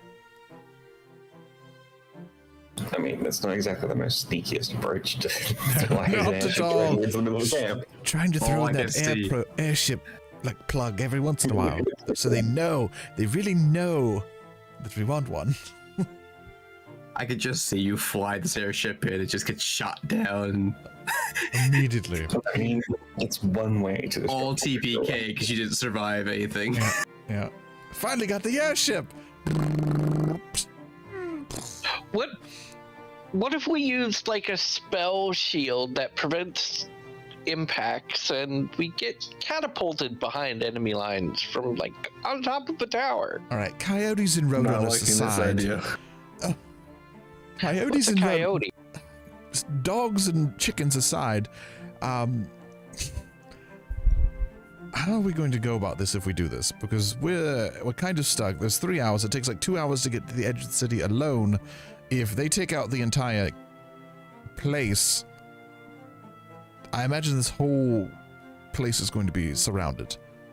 There's not anywhere for us to go. I can't poof us out.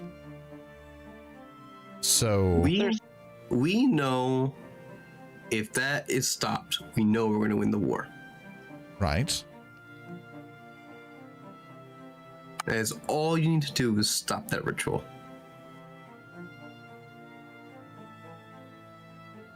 This is not going to be easy.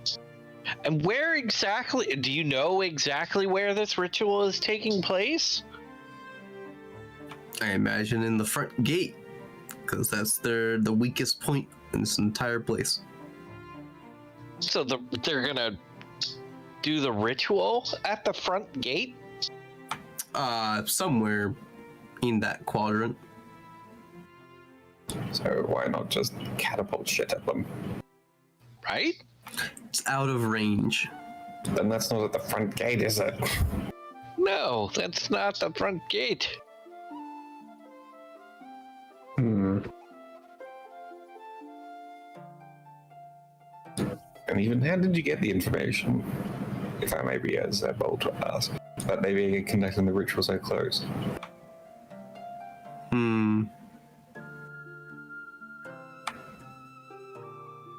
I'll tell you.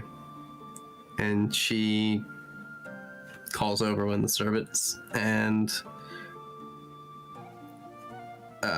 he pops back up, runs to a different door. And a few minutes later, you see there are two very, very beaten orcs. Brought in chains. So you tortured the information out of prisoners. Out of a scouting party, there was a separation of a certain scouting party sent raiding some of the smaller villages or farms. And we are able to capture some of them, and these were the leaders. So you've got the quote-unquote leaders of a scouting party that would not have the information about something as so well guarded as the location of the ritual summoning of something from a different plane. That will probably just giving you the first thing that popped into their head if it meant that the torture stopped. Not if we put a certain zone of truth around them.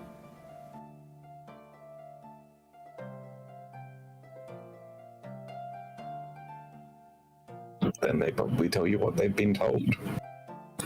They may believe that they're telling the truth. And If they haven't returned that scouting party, what about another scouting party that may have seen that particular encounter, know that there's prisoners and would have informed their superiors, and their location's now been changed to be further back?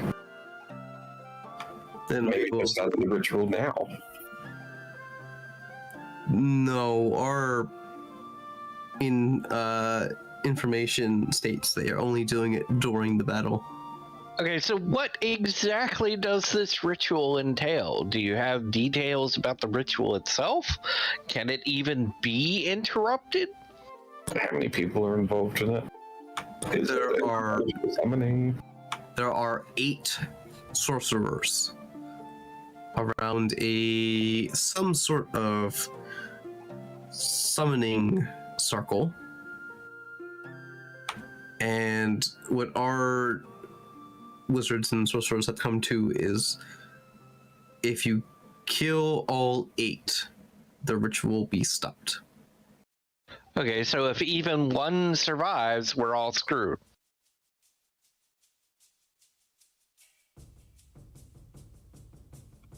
But they do have to be at the summoning circle the whole time, is looking at some old Testament books. Apparently they are chained and bound to this circle until the ritual is done. Okay, what entails the circle? How big is this circle? Oh, it's about, I don't know, 15 feet wide, or in diameter, 15 feet in diameter. Can it be destroyed by itself to stop the ritual? That we don't know. Where's the ritual? Ritual should be outside, outside of the wall, through enemy lines. Where exactly? I mean, outside of the wall, through enemy lines can cover, miles. And about 80% of the outside. Except for the 20% by sea, and you're expecting a siege from an army. They're not exactly going to be waiting and letting you go out one side and evacuating in that one. They'll be looking to cover for your resources. We suspect it is the front gate, since with our scouts, the majority of the army is headed that way. They are following the river up and still marching this way. So you're running this on pure speculation. They haven't left course. Doesn't mean there's a small group that will segregate from that particular one to head into a forest or an undisclosed location in order to conduct the summoning ritual. We've got miles and miles and miles of land where this could possibly be taking place. And your information hasn't exactly given us a direction to even start looking in. And we've got less than 3 hours to find this particular thing. This is not looking particularly doable for anyone in any circumstance. How long will this ritual take to complete once started? Their ritual takes about 10 minutes. So we have to stop this in 10 minutes? Yes. Impossible. Well, it's been all well and good. I enjoy the war. Enjoy seeing hells and heavens and whatever that one, but this is not going to be possible for anyone. Again, I am not a hero out of myth and legend. I can't get this done. There's no way our party can do this. She kind of takes a sip of her tea and says, "What do you want in compensation?" It's not a matter of compensation, it's a matter of being able to conduct what you need us to do. We can't be compensated if we're dead. What do you need to succeed? The exact location and the exact time that this ritual is going to be taking place. We need to be able to be there before they start the ritual in order to interrupt this. And as far as the information that you've told us so far, you do not have either of those things.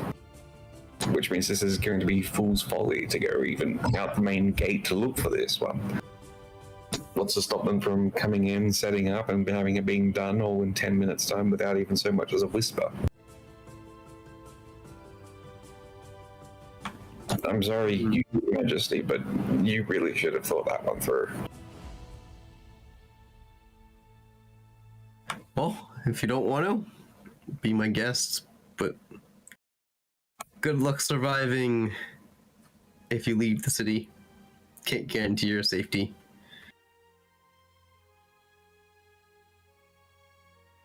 I imagine if this doesn't get interrupted, there's not going to be a city. So,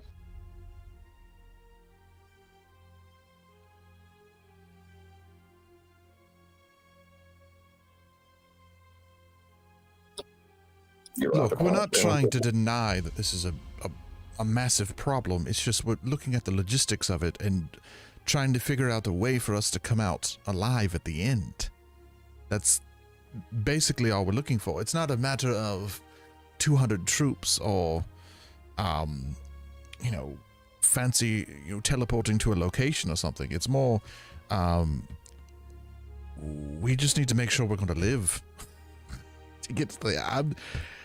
Look, possibly, maybe some of the people you send with, maybe some spellcasters that have the ability, like some healers or something, to prevent, like, some safeguards along the way, any kind of, like, magical items you might have that might prevent us from getting just absolutely demolished by, because we have to fight 8 sorcerers at once.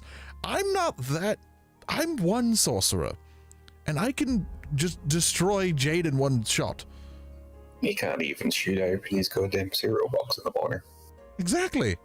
And I can still, Jane could disappear in one, if I did something. I'm one sorcerer, we have to fight 8 that are probably much more powerful than I am. And considering the fact that the castle outside the walls, we don't know where they're going to be. It took us 3 hours to get from the lower to the uppers, really.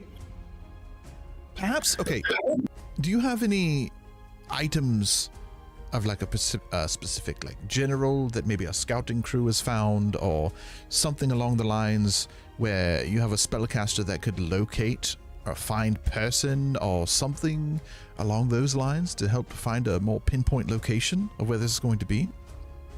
Because like you said, yeah, exactly, like 10 minutes is a very short window. I'm just spitballing ideas here to help, because we're probably at least at like 2 hours and 30 minutes at this moment. It's going to take at least that long just to find them in the first place. Right.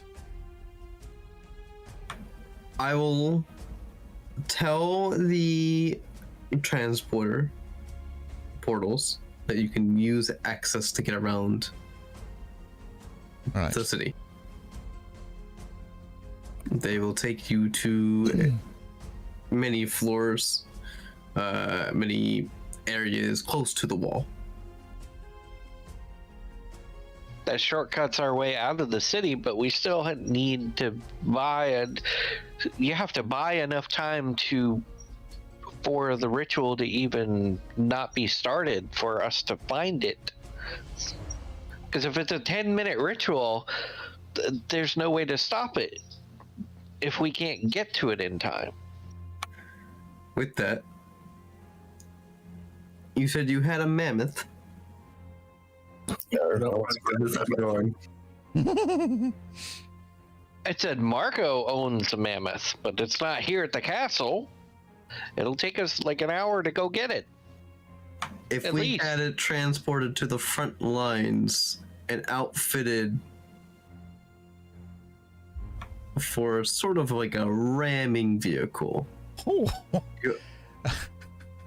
I think you're failing to understand the concerns that I'm pointing out. Regardless of how much we actually have to put out there, finding a ritual and being able to stop it within 10 minutes of the battle even starting, they could have already started for all we know, for the upcoming battle.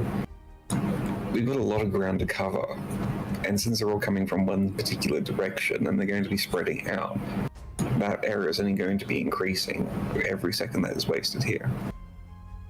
And we don't know exactly where their ritual is going to be set up. We don't know who's a part of it. We only know there's going to be 8 sorcerers setting up somewhere random inside this massive battlefield. It's logistically impossible to find this. If I get some sorcerers to identify exactly where this location is, Then you need to make sure that we can get there within 10 minutes. And you said that we can't teleport there because the teleporters are in a different one. So we'd have to decide at the main gate and get out there somehow. We need to make a headlong battle to charge straight through the enemy lines, which is probably not as feasible as you think it would. And going to take longer than 10 minutes. Battles do not work that way. if I can get a certain mage, he's been working on experimental to transport you behind enemy lines to get there when we locate the place. Are you willing to If use you the can experimental? get us there in time. Using non-experimental equipment. I do believe the last time we were teleported experimentally, Jane ended up with the head the size of a beach ball. Except the Yes. most useful thing in front of battle.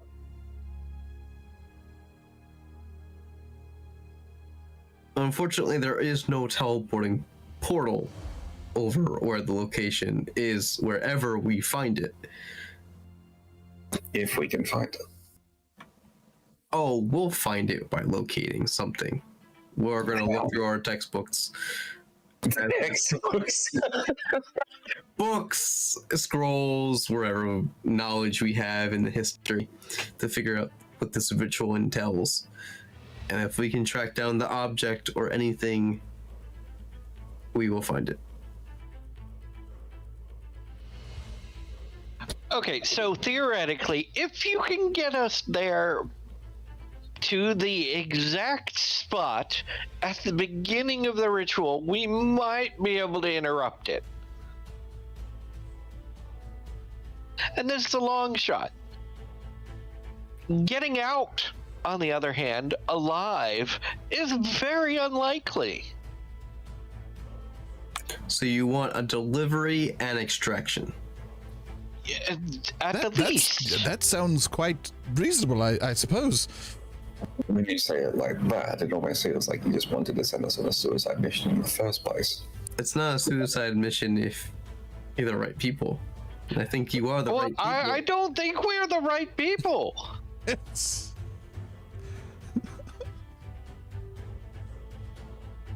I mean, I am not hero material here. Tell you what, I'm just an archaeologist.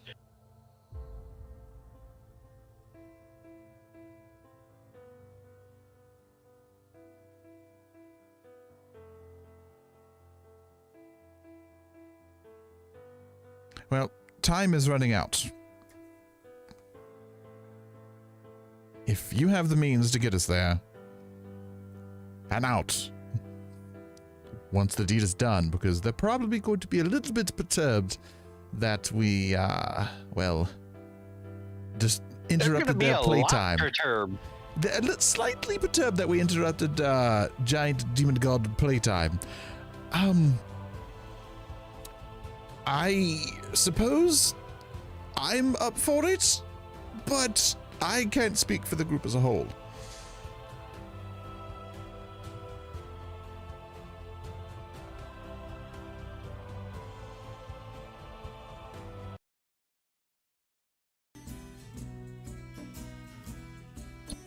Leaning over to Galen.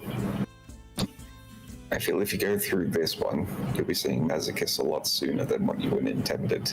And without the deal done, you're not going to be finding he'll be in good spirits. I won't be in good spirits either. There are way too many factors and unknowns and possibilities in this plan that they want to execute with us as guinea pigs for us to be in a situation where the outcome would be beneficial.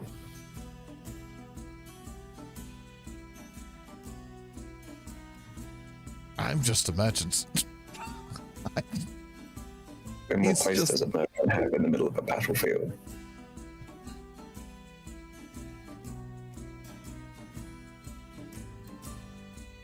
Anyone else have any input?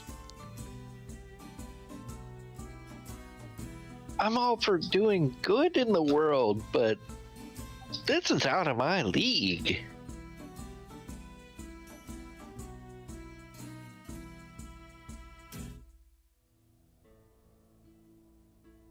About you, Marco? Hmm.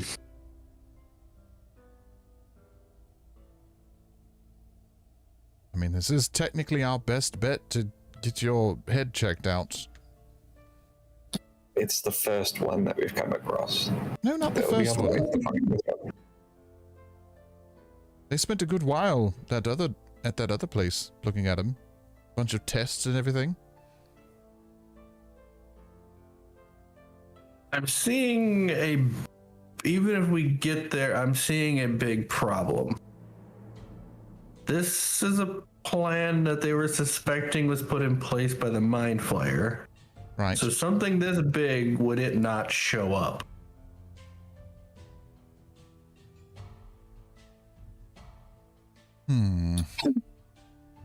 On top of the other sorcerers.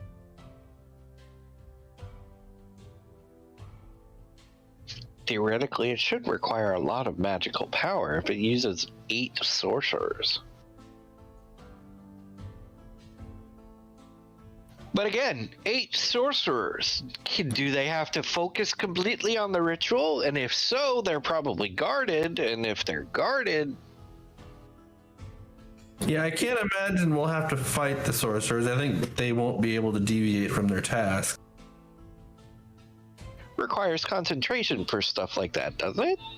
Yeah. Again, you did point out the fact that even if they're going to be distracted, they're going to be guarded. There's a potential for a mind flayer to pop up and stop anything that we're trying to do in an unknown location in the middle of a huge and growing battlefield.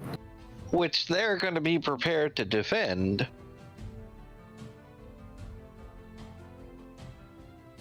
Because I doubt they're going to leave it unattended.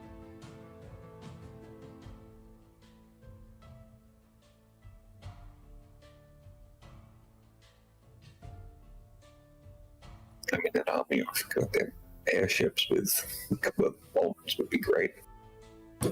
An army of dragons counterattacking would be good. I mean, if wishes were horses, I'd be a horse trader. I imagine while we're doing this operation, they said the battle is going to be going on. So, like, there's going to be battle all around us. Mm-hmm. And what place does a merchant, an archaeologist, a turtle, and myself have anything to do in this sort of situation? We're ill-equipped, we're ill-informed. The advantage is not in our favor.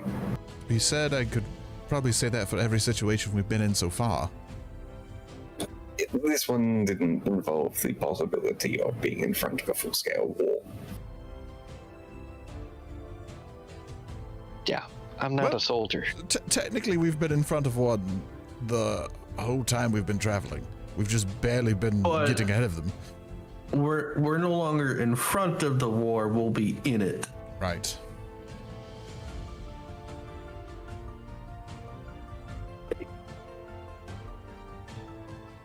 So the alternative is to...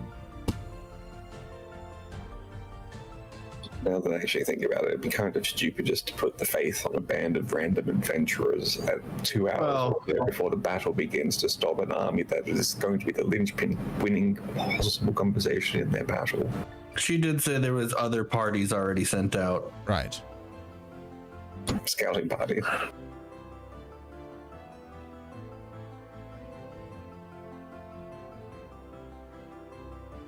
But again, 10 minutes is too tight a window to be able to find, locate, get to, and destroy.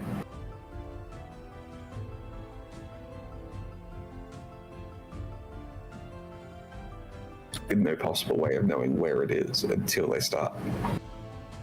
Right. At this point, though, the alternative is, like, we're going to go out the city and then run into them regardless of which direction they're coming from.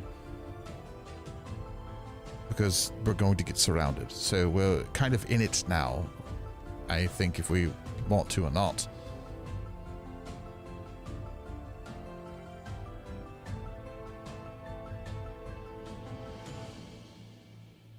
If that's the case, we should still be able to get out somewhere, considering the fact that if they're coming from one direction, we just go out the other way. Right now. Escape is an option.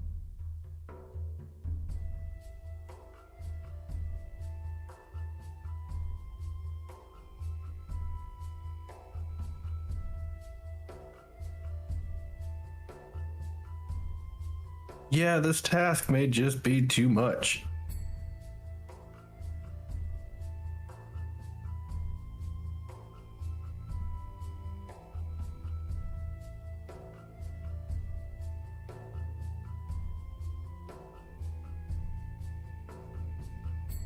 Your Highness, what is your contingency plan?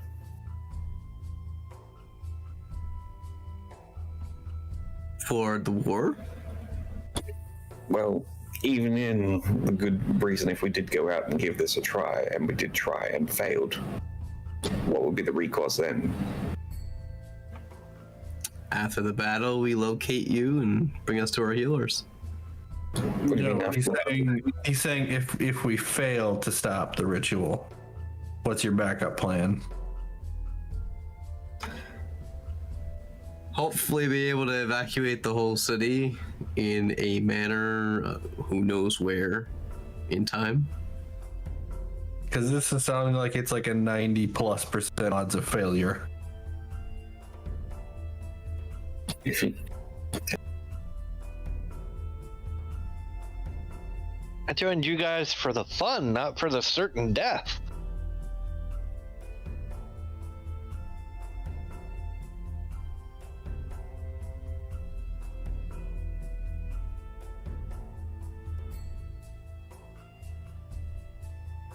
Well, in this time of you talking, there are 3 members that you recognize from earlier, walking through the grand hall up the carpet. It is Borkus, Larns, and Neresian. Larns is now in a very polished Queen's Guard armor with his helmet off under his arm. Varkus is in a very similar robes of the white and blue, and Neresian is in his normal outfit of a brassy colored noble outfit with white trim, and they all walk up. And mostly you just hear Lauren's feet and his armor just rattling the whole time.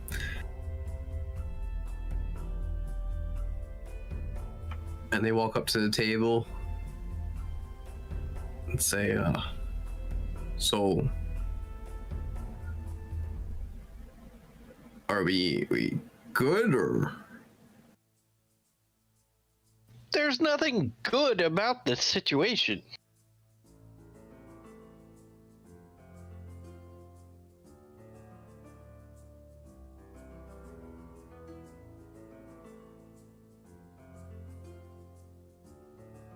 In our current state, I don't believe we can do this unless we have some serious backup with us. Well, you're gonna have us and a small platoon. All right, so the stakes have gone up a bit. The success rate has gone up slightly. Do any of you have the ability to locate where this ritual is going to be? Because apparently it's in 10 minutes, or it's going to be 10 minutes, total from beginning to end. And if it's like a 15-foot radius is what the circle is going to be for the summoning of this thing. Any way we could find it quickly? Because I think that's our primary concern right now. It's like a needle in a haystack. Well, Varkas here has the Academy of Magic on their location, searching for anything related to the ritual. We did find out, while you guys were talking, that there is a sacrifice that must happen between a person and a mushroom. So we are locating this mushroom anywhere in the vicinity. Hey, can you repeat that one more time? Did you say a sacrifice between a man and a mushroom? Well, it's a you sacrifice the man apparently, and then you let this mushroom engulf the body. Apparently this mushroom during the ritual will expand and engulf the body when you are presented to the ritual. So I mean, makes sense. So, Need to know where it is, get to it. so is this a mushroom they can carry with them, or is it one that's already in a fixed place that they have to go to? it is one that they carry with them. So as soon as we identify who is carrying it in their location, we are sending our platoon after it. So, have you seen this mushroom really? before? And you can use locate to find that mushroom. That's a pinpoint location. Our alchemists have. So just destroying the mushroom would be enough. I'm not sure. Granted, it's whether it's easy to destroy or not. Right. We're not sure if it's the powder that the mushroom has or it's the actual mushroom growing on the body. But that is something that's probably not abundant around here. That you could, the sorcerers or whatever, Orchid, maybe? could, find it. A very specific thing that can be pinpointed and located. So that's a way that we could find this ritual quickly. Well, these mushrooms are not native to this area. Right. It sounds like a demon lands type of mushroom. Exactly.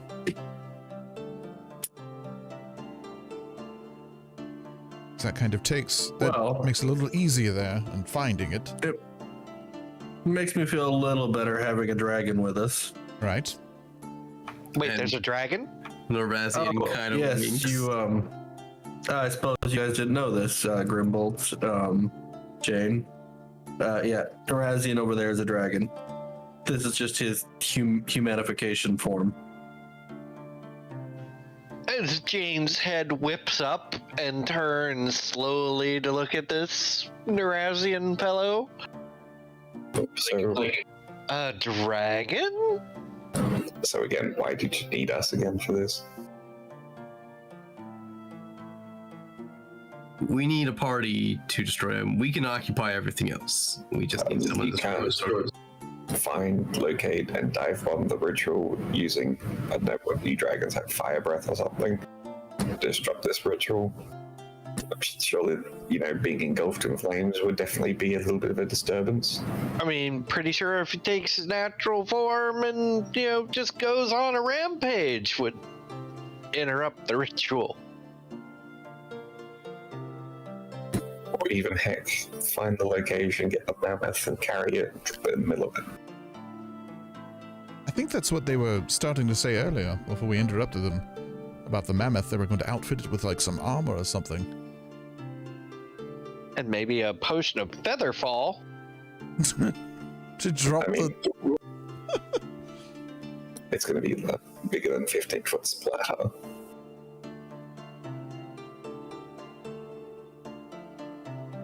So course of action. We can locate it. That part's a little bit better.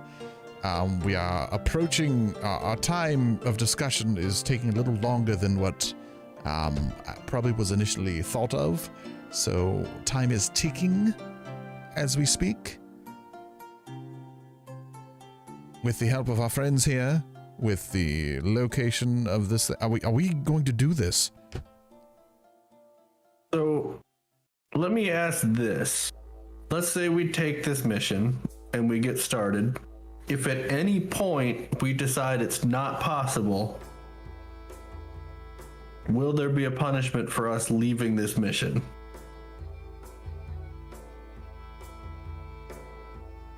Wow, that instills it with confidence, don't you? I also know that you two, she points to Marco and Galen, that you have a bounty on your head. Oh, crap. Looks over And at a Marco. warrant for your arrest. Now,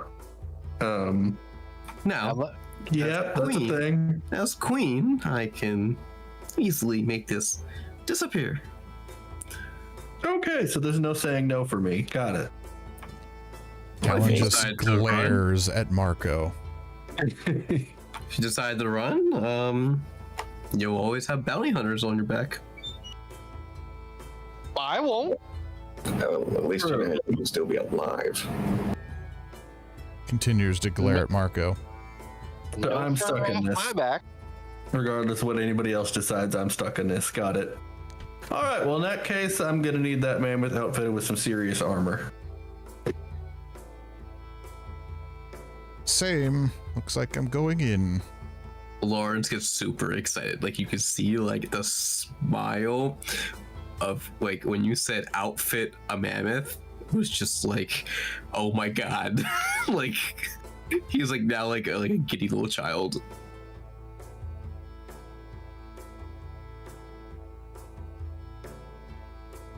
Well, I suppose I can't abandon a friend in trouble. You guys are gonna get me killed. And mutter under my breath, Karma's a bitch.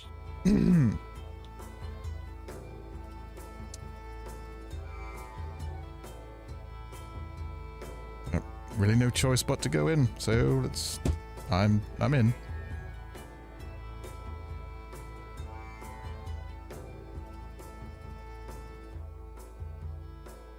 Well,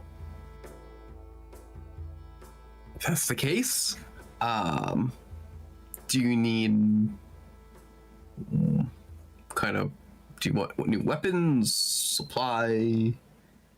I don't suppose you could get that magic carpet now. Any kind of things that would make unfortunately. me more durable, possibly? Like a ring that makes me tougher to hit, or something? Yeah, stuff like that would be wonderful.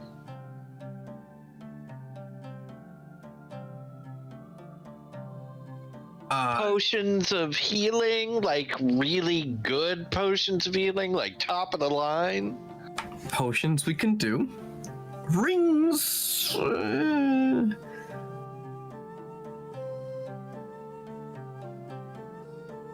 A magical dagger that returns to my hand after I throw it?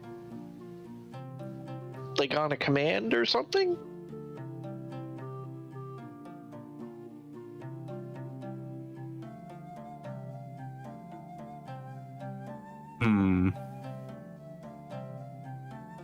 I'm sure we can find something in the city.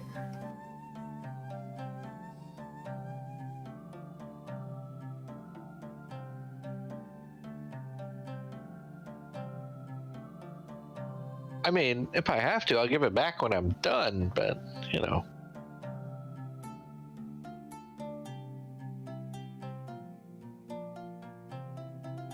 magical light armor, increased resistance armor. So I that's mean, three of us just- that have said that we're good to go. Yeah, 3. There Grimbold, is. I'm stuck in this. I've got to do this now.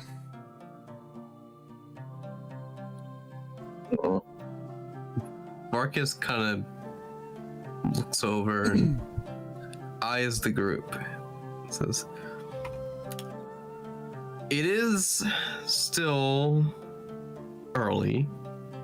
I might have something to get us out once we've done it." He pulls something out of his pocket. And it is a small pearl.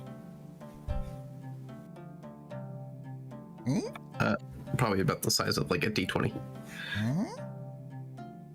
That's not a small pearl. I was about to say it myself. Yeah, that's a pretty massive pearl. Is that pearl powerful? It's a pearl. We've been experimenting with these, and so far they've been right. But with all of us here, there are, let's see, there's 4 of you, 3 of us, that's 7, and a man, that's 8. This little pearl, when squished, could be able to use one time, can teleport us all into a familiar location. I'm assuming familiar to the one who breaks it. Yes. See, we have an exit strategy. Yeah, don't let me use it. No, preferably not you, Grimbolt. No, you probably should not be the one to break that. No. That's just-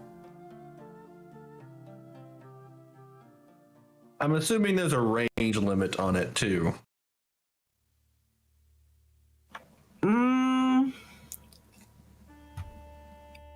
Or at 10 least the farther away you go, the worse the possible failure could be. 10-foot cube to get us all in, so we have to all be within No, I mean a range distance as far as where you escape to. I can't imagine it'd be very far. let's see, it's not that I know of. I'm just gonna go with the idea that there is a range limit. Why don't we just say aim for this room? This room. Okay. I mean, it's a throne room. It's huge. There's plenty of room. Mammoth fit in here. Getting it out might be interesting, but it might fit.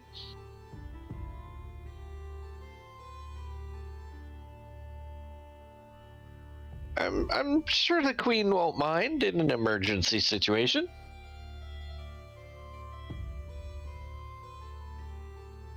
Okay. I mean, if the queen's still sitting on the throne in the middle of a heated battle, No, I'm gonna be on the wall. yeah, just as I thought. It'll be in Let's get the room. See? So it should be empty. It's out of the way. I mean, there's not going to be people guarding it if the queen's on the wall. So nobody should get hurt.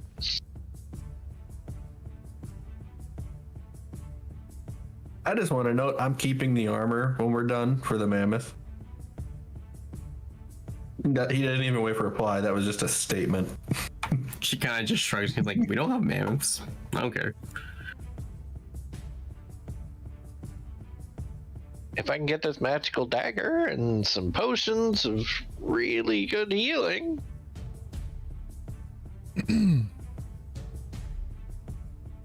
Well, we should get started on getting these supplies going if we want to have any shot at this. Yeah, let's get this done now. Right, how about you have the supplies delivered to the place that we're teleporting from, or going to leave. Then we can all meet there. Get this show on a road, because time is of the essence. We go shopping at different shops and things. You all know how that goes. not shopping for any of this. Yeah, no, It's they're under just bringing it Queen's- all. Right. Queen's command. They just bring it. They find it, bring it.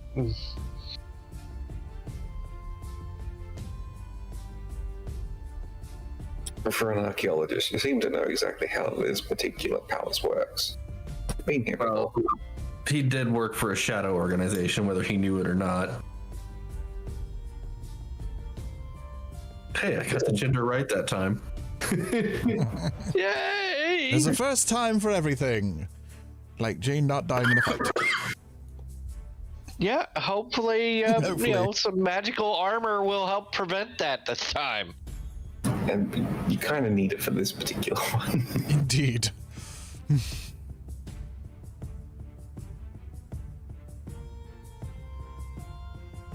Magical leather armor and a self-returning dagger.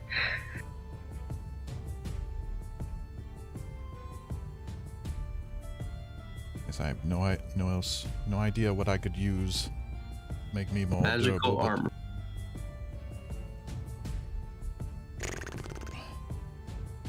So magical armor that can make you more durable. A bag of holding for me. I think as a sorcerer, I can't actually wear armor. Is it just like light armor? What's your proficiency? Sir? It should say what your profession is. Armor none. For me, it's light Okay. armor.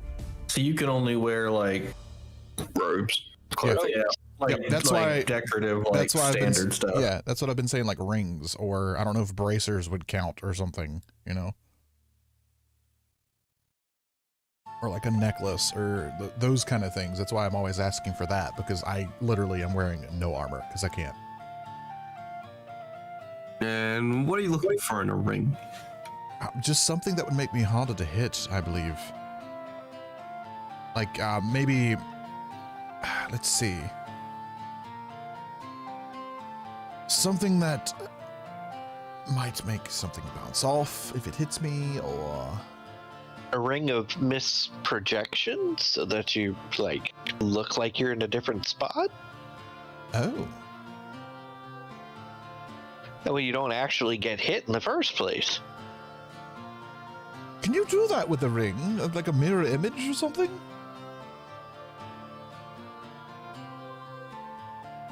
I'm sure we can come up with something.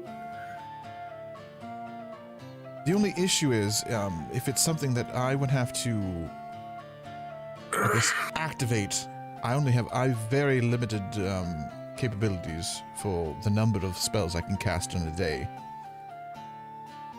Since I am a sorcerer, I'm not one of the wizards or something like that.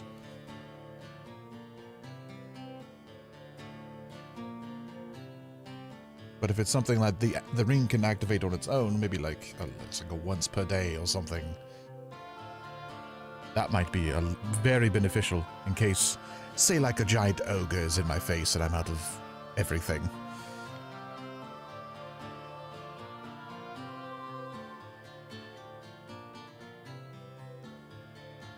All right, so something that's like mirroring you. Is that what you want? Yes, I think that would be a good idea. Maybe make it so they would go to try to hit me, but they have to pick which one to hit, right? Or something like that. Or maybe the images would possibly take a hit instead of me. All right.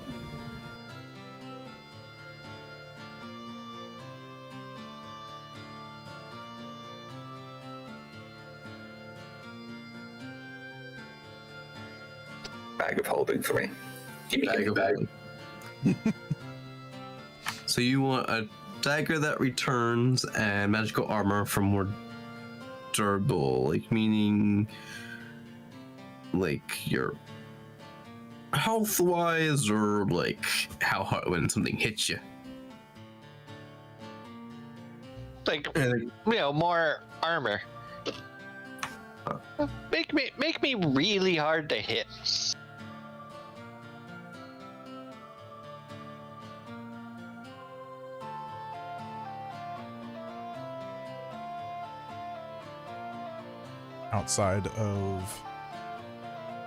outside of what we're talking, this is outside of character. I didn't know this was an actual thing.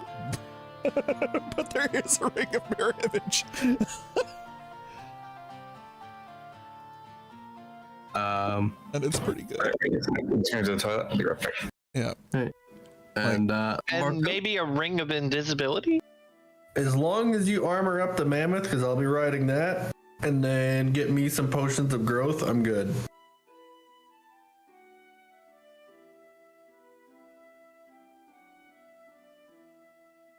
So armor up the mammoth and potions of growth.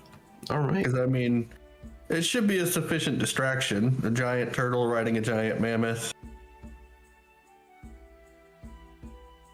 should draw some attention. Sounds good to me.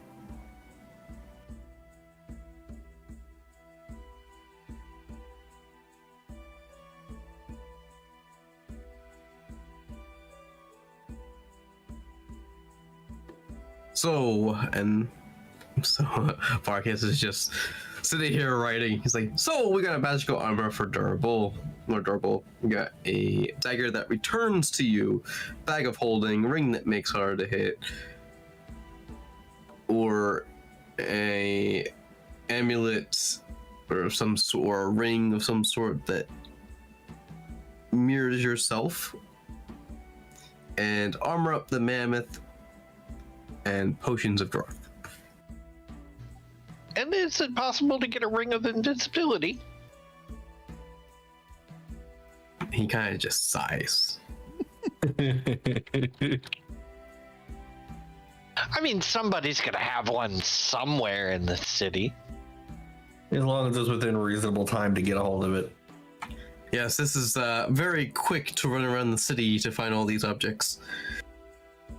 We have lots and lots of ground to cover. Oh, I have terrible plans. If you can get the ring over I'll take the ring over the armor, if I have to. Ring over the armor. Okay. All right, should we get started? I think so. Start heading out that way. Oh, who's going to get the mammoth? Should probably be you. Just saying. Well, You're I a imagine, mammoth. Well, I imagine they're sending somebody to go get it, so that meets us where we're going. the queen kind of speaks up and says, well, I could just have it delivered here with your, did you have anything attached to it, or? Yeah, but we don't really need the cart in the middle of a battle. Well, we could bring it into the castle here. Oh yeah, if you want to leave the cart here and we can hook it back up when we return, that's fine. Yeah. Here, and I hand her the slip of paper that has the ticket number and everything for the mammoth. Ah, we don't need it. All right. It ensures I get the right mammoth back, though. Granted, there's probably not very many there. You're probably the only one with a mammoth in this entire city. Have you seen our streets?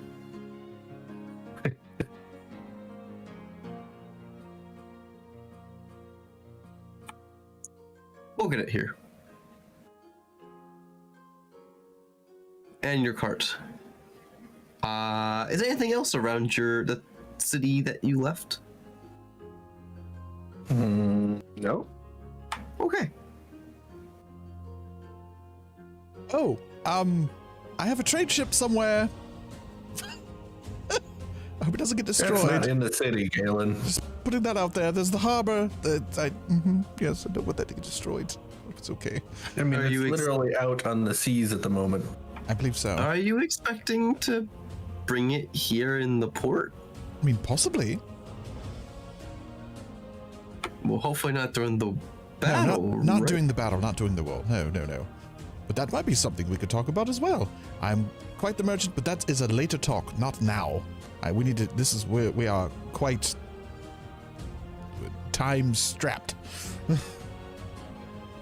All right. Yes. Out of character. We do not need another 4-hour trade session. Well, it looks like our tea time is over. One hell of a tea time. Pardon my language.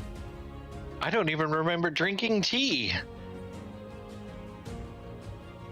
And you notice that like the servants are like still standing next to you, holding out the tea. I'm grabbing the That tea you're and not- chugging. That like you guys never picked your tea to put in your the water. Can I just get the creamer? And the servant kind of just puts Cup of down the milk. tray and just takes the creamer, puts it on a tray, and brings it over to you.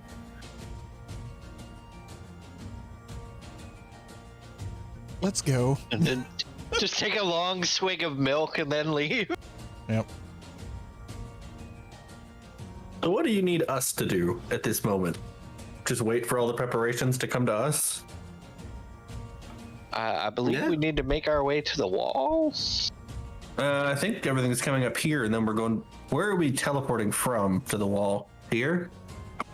We can be here, and Marcus is like, yes, no problem. Okay, so yeah, we're just chilling here until all the stuff arrives. Yay. Kind of went into a Christopher Walken. That was weird. Sorry. Well, in that case, I am eating. And I just start taking sweets.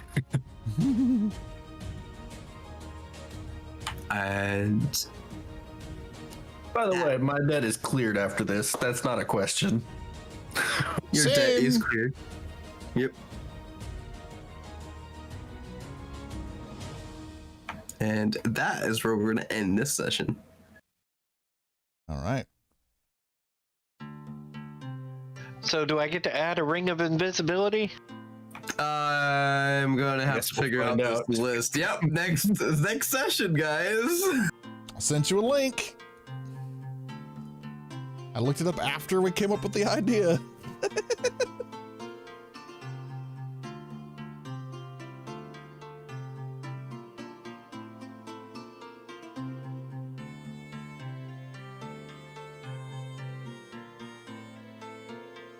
All right, yeah, good session. We're not dead yet. No, you're not dead yet. Oh boy. Now you know Twerp's real name and what she really was. Yay! Jeez. I even found it. Oh my god. You two just linking me like, hey, I really want this, Like, you're like two children in a candy store. Hey, look. You I can was just give us coming a up with an task that has, idea. like a 98% failure chance. Yeah. Don't you remember I don't kill my players until level 5? Yeah. Yeah, I mean, we've who already knows? figured that out to be bullshit. Who's to say we weren't going to hit How many- level 5 on like killing an orc on the way out there? How many times have I died during this campaign at Yeah, less no, than level 4? You went unconscious. There's a difference Oh. between like actually dying.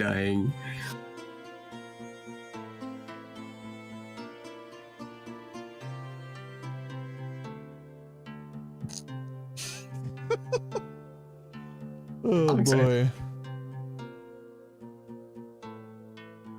I mean, if you read the rules of the ring, it's actually a little bit more difficult to use than you would think.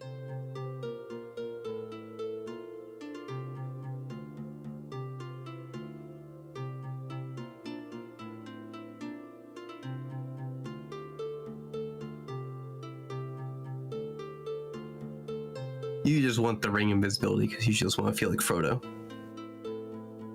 So, I'm not Don't gonna think lie. it didn't cross my mind. Because it feels like just like that, to be honest. I'm like, I'm Bilbo Baggins! Precious. Because it literally says like turn invisible as an action. Basically in combat, that's what Frodo did. He always turned invisible. And everything he carried was invisible too. Until the ring is removed. Is literally It also says until you attack or cast a spell, Yeah, or basically. until you use a bonus action to become visible again. I can become visible at will, basically. Yeah. But like the until ring is removed, like that's literally Frodo right there. Or Yeah. Bilbo Baggins. See, I read The Hobbit first before I I read. mean, Does anybody else notice that ring is a legendary class? Oh, don't worry. The magic carpet is a wondrous item class. Good Look. God. Look, I'm gonna link what I found. This is what I found after I came up with the idea of the ring. Like, that's not even in Oh there. God. Thunder's giving Holland bad ideas. Yeah. Who's giving me bad ideas? Just all of us. Thunder in the chat. He's like, he was saying, so basically someone's gonna lose a finger. Oh wait, my Not chat if they can't paused. see my finger. Wait, I only see that last thing Caden said is that if it's within reason and the DM allows it, yeah. Yeah. That's all I see. Oh yeah, he has a bunch of stuff. Thunder's been asking questions and been trying to Bring a answer. mirror image, yeah. Oh, it Might just end up having to drag Thunder into it. I mean, I feel Thunder should be role playing with us. It would be interesting. It's not the first time I asked him. Yeah. So has anybody figured out what my plan is? To I'm put a getting bucket, kind of excited about this. charging giant super mammoth is what I'm hearing. I mean, I literally asked for armor, and I said I was riding the mammoth in multiple growth potions. Yep. I'm just picturing a dragon-sized mammoth and turtle riding through the army, crushing everything in their path. You know, now I have to design what the mammoth looks like for Mhm, armor-wise, and I'm mhm. trying to really figure out how I want this. Because now I actually have to make a stat block for an armored mammoth. It's gonna be so weird. Because I don't think I can take a war mammoth. Why not? Well, I mean, it's just the mammoth I've got with a slightly higher armor class. I That should got be the you. only thing that Oh, changes. I got you. Hold on. Not what's in my head right now. Here. You thought I was like thinking just armor? No. Oh dear God. Literally, it's like the Lord of the Rings mixture elephants between Wow, like Caden. so much more. I'm not gonna lie, I like Kaisis's picture. Yeah, that is the Lord of the Rings elephants. No, I killed it. Is What it? are they? Olifants? Yeah, elephants.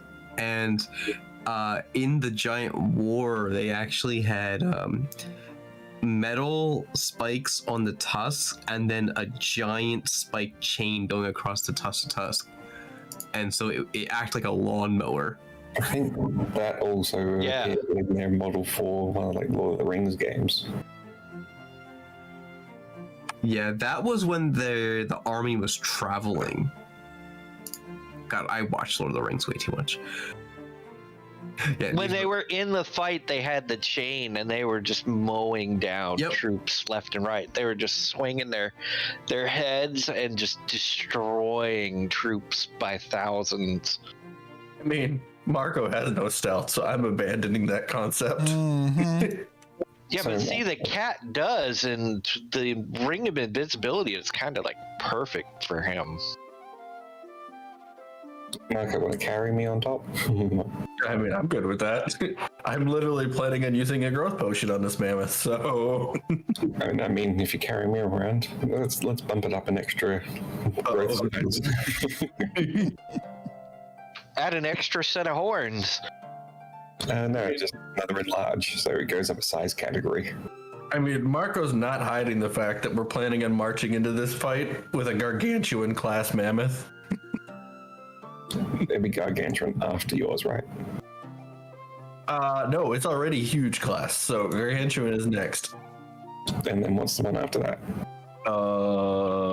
Good question. So, Or Titanic. unfortunately, growth states do not stack. That's what I thought. Yeah, I always look this up. Yeah, so you can't do like Yeah, large And then go. I looked it up earlier too because I was trying to do that with Marco a long time ago, and Yeah. I put a stop to that. Yeah, I know, because I had to look it up and like, is it a thing? And then I basically looked it up and I was like, nope, they don't stack. I can't complain. I'm about to get a mammoth that's in the same size class as the Kraken, so. Granted, it's a temporary state, but I'll take it.